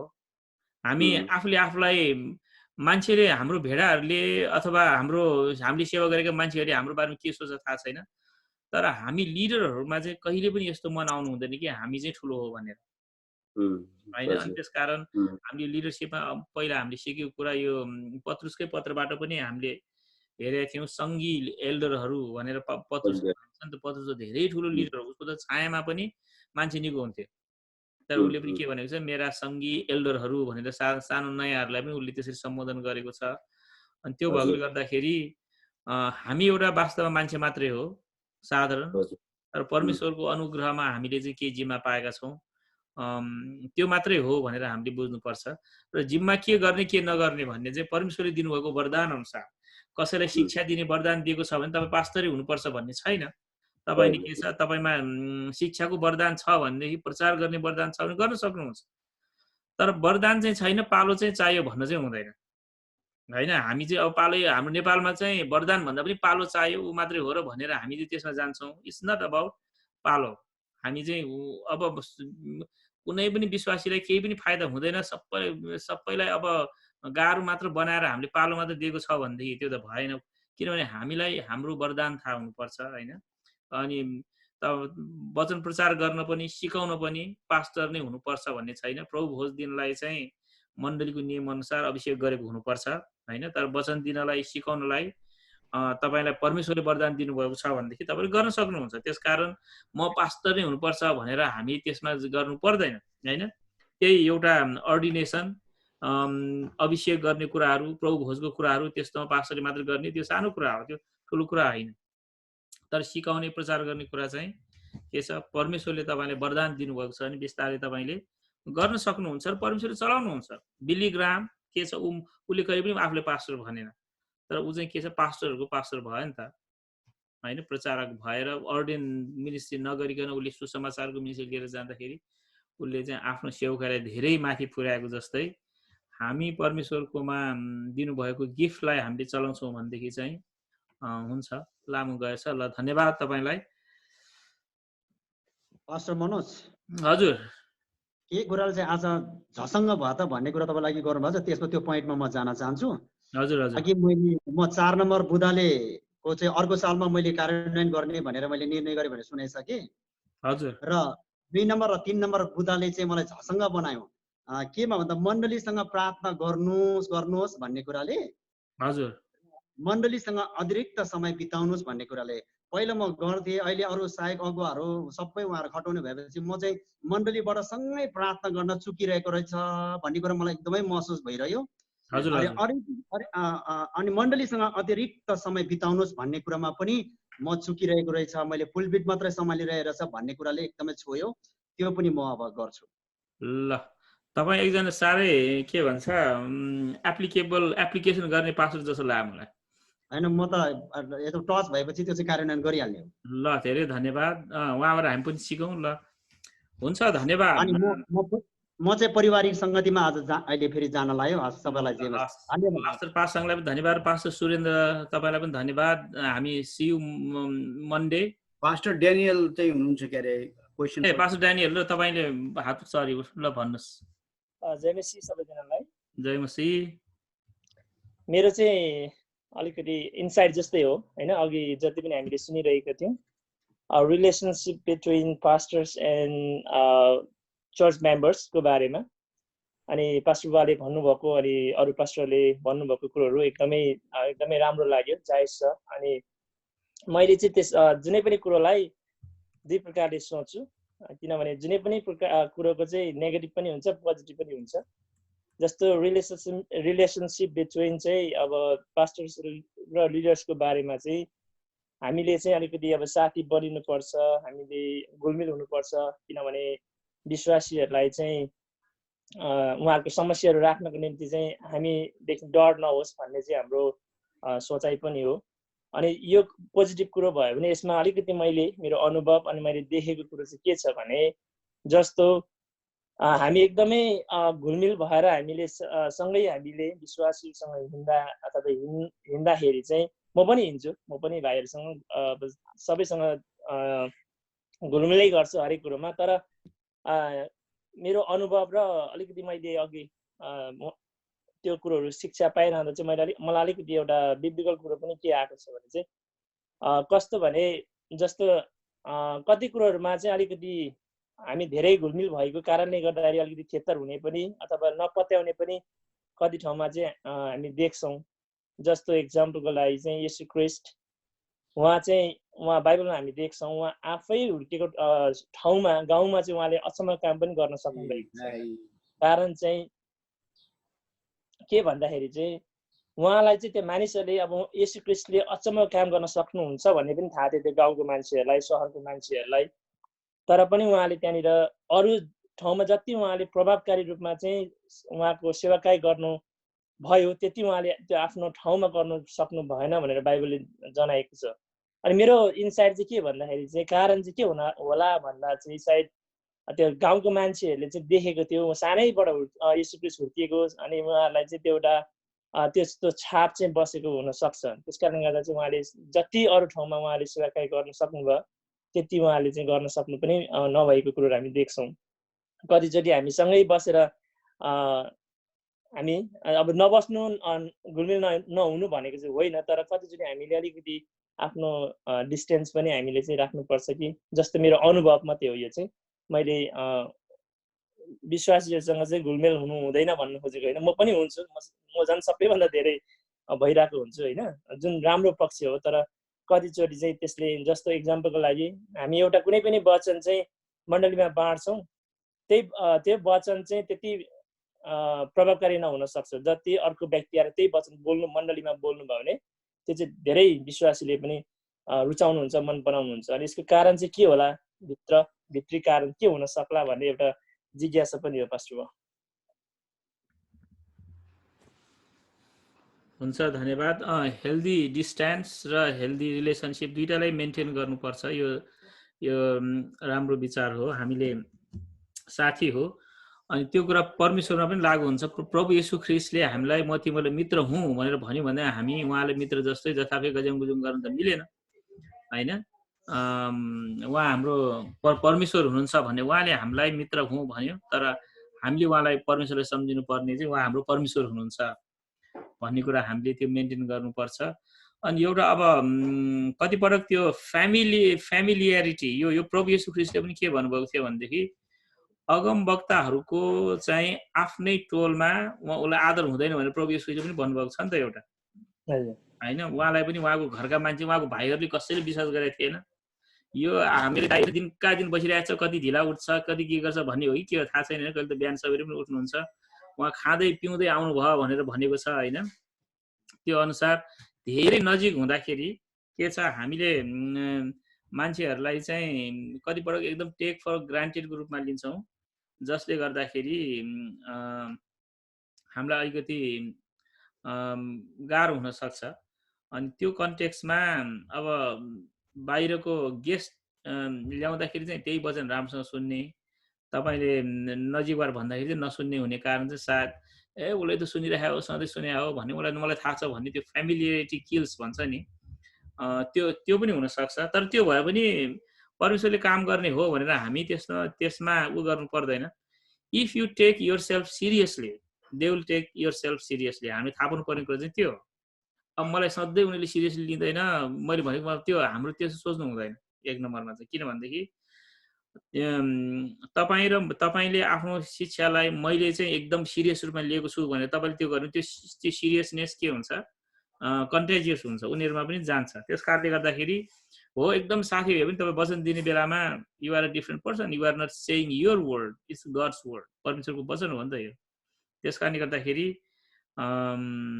हामी साथी जस्तै हौँ र वचन प्रचार गर्ने बेलामा एकदम गम्भीर साथ, मेरो कुरा होइन, मैले गफ गरेको होइन, यो परमेश्वरको वचन हो, मैले पनि मान्नुपर्छ तपाईँले पनि मान्नुपर्छ, यु बेटर लिसन केयरफुल्ली, ध्यान दिएर सुन्नुहोस् भनेर चाहिँ भन्नुपर्छ। र we should take ourself seriously. हामीले चाहिँ आफूले पनि राम्रोसँग सिरियसली लियो भनेदेखि they will also take seriously. कतिपटक हामी फ्यामिलियर हुने कन्टेक्स्टमा एकदमै नचाहिने जोकहरू गरेर बस्नु चाहिँ हुँदैन, चिप जोक गरेर बस्छौँ कि कतिपटक हामी जुनसुकै कुरामा पनि। हामी अब साथी त बन्यो तर अति चाहिने भन्दा धेरै नै जोक गरेर बस्दाखेरि पनि के हुन्छ, पिपुल स्टप टेकिङ अस सिरियसली। त्यस कारणले गर्दाखेरि रमाइलो हुनुपर्छ, साथी हुनुपर्छ, कहिलेकाहीँ जोक बनाएर हँसाउनु पनि पर्छ, तर we have to be very careful of cheap jokes. हरेक पल्ट भेट्न साथ जोक गरेर त्यो एउटा इमेज हामीले दिनु मिल्दैन होइन। साथी हो एउटा, we have to represent God, परमेश्वरको वचनलाई हामीले प्रतिनिधित्व गर्नुपर्ने कारणले गर्दाखेरि हामी घुलमिल त हुनुपर्छ, तर कतिपल्ट त्यस्तो हुने रहेछ कि मलाई पनि थुप्रै भएको छ। धेरै फ्यामिलीहरू हुँदाखेरि पछि ख्यालठट्टा गर्दै जाँदाखेरि पछि त एकदम के छ विभिन्न हाँस्दा खुस्दा गर्दाखेरि कहाँ कहाँ पुग्ने अनि त्यो चाहिँ गर्नु हुँदैन भन्ने कुरा चाहिँ हामीले सिक्नुपर्छ। धन्यवाद, राम्रो विचार। अर्को मिटिङमा जानुपर्ने भयो, म बिदा हुन्छु पास भयो अहिले। हो, अब तपाईँ बिदा भएपछि हामी यहाँ बस्नु मिल्छ त नि? लाइभ पनि अब चाहिँ बिदा हुने। ल हस्, हामी लाइभ म एन्ड गरिदिन्छु। तपाईँ अनलाइन आउनुहुनेहरू सबैजनालाई पनि धेरै धन्यवाद। हामी सोमबार नेपाली समय 6:15 देखि प्रार्थना सुरु हुन्छ, तर 6:45 बजे बेलुका हाम्रो नेपालबाट नै विजय कर्मचारीज्यू आउनुहुनेछ। उहाँले कन्फ्लिक्ट रिजोल्युसनको बारेमा झगडा भयो भने कसरी मिलाउने, कसरी how to handle conflict in the church, in the society, in the family, होइन, त्यो बारेमा हामी सिक्नेछौँ। र प्रार्थना 6:15 बजे सुरु हुन्छ। यहाँ अमेरिकामा हुनेहरूलाई इस्टर्न टाइम 8:30 बजे प्रार्थना र 9:15 बजे हामी बाइबल स्टडी लिडरसिप ट्रेनिङ गर्नेछौँ। जय मसीह। जय मसीह सबैजनालाई। धन्यवाद। हामी बिहान 6:30 बजे फेरि भेट्नेछौँ। जय मसीह। तबसम्मलाई सबैजनालाई जय मसीह। ल जय मसीह। जय मसीह। धेरै आशीष सेवाको लागि।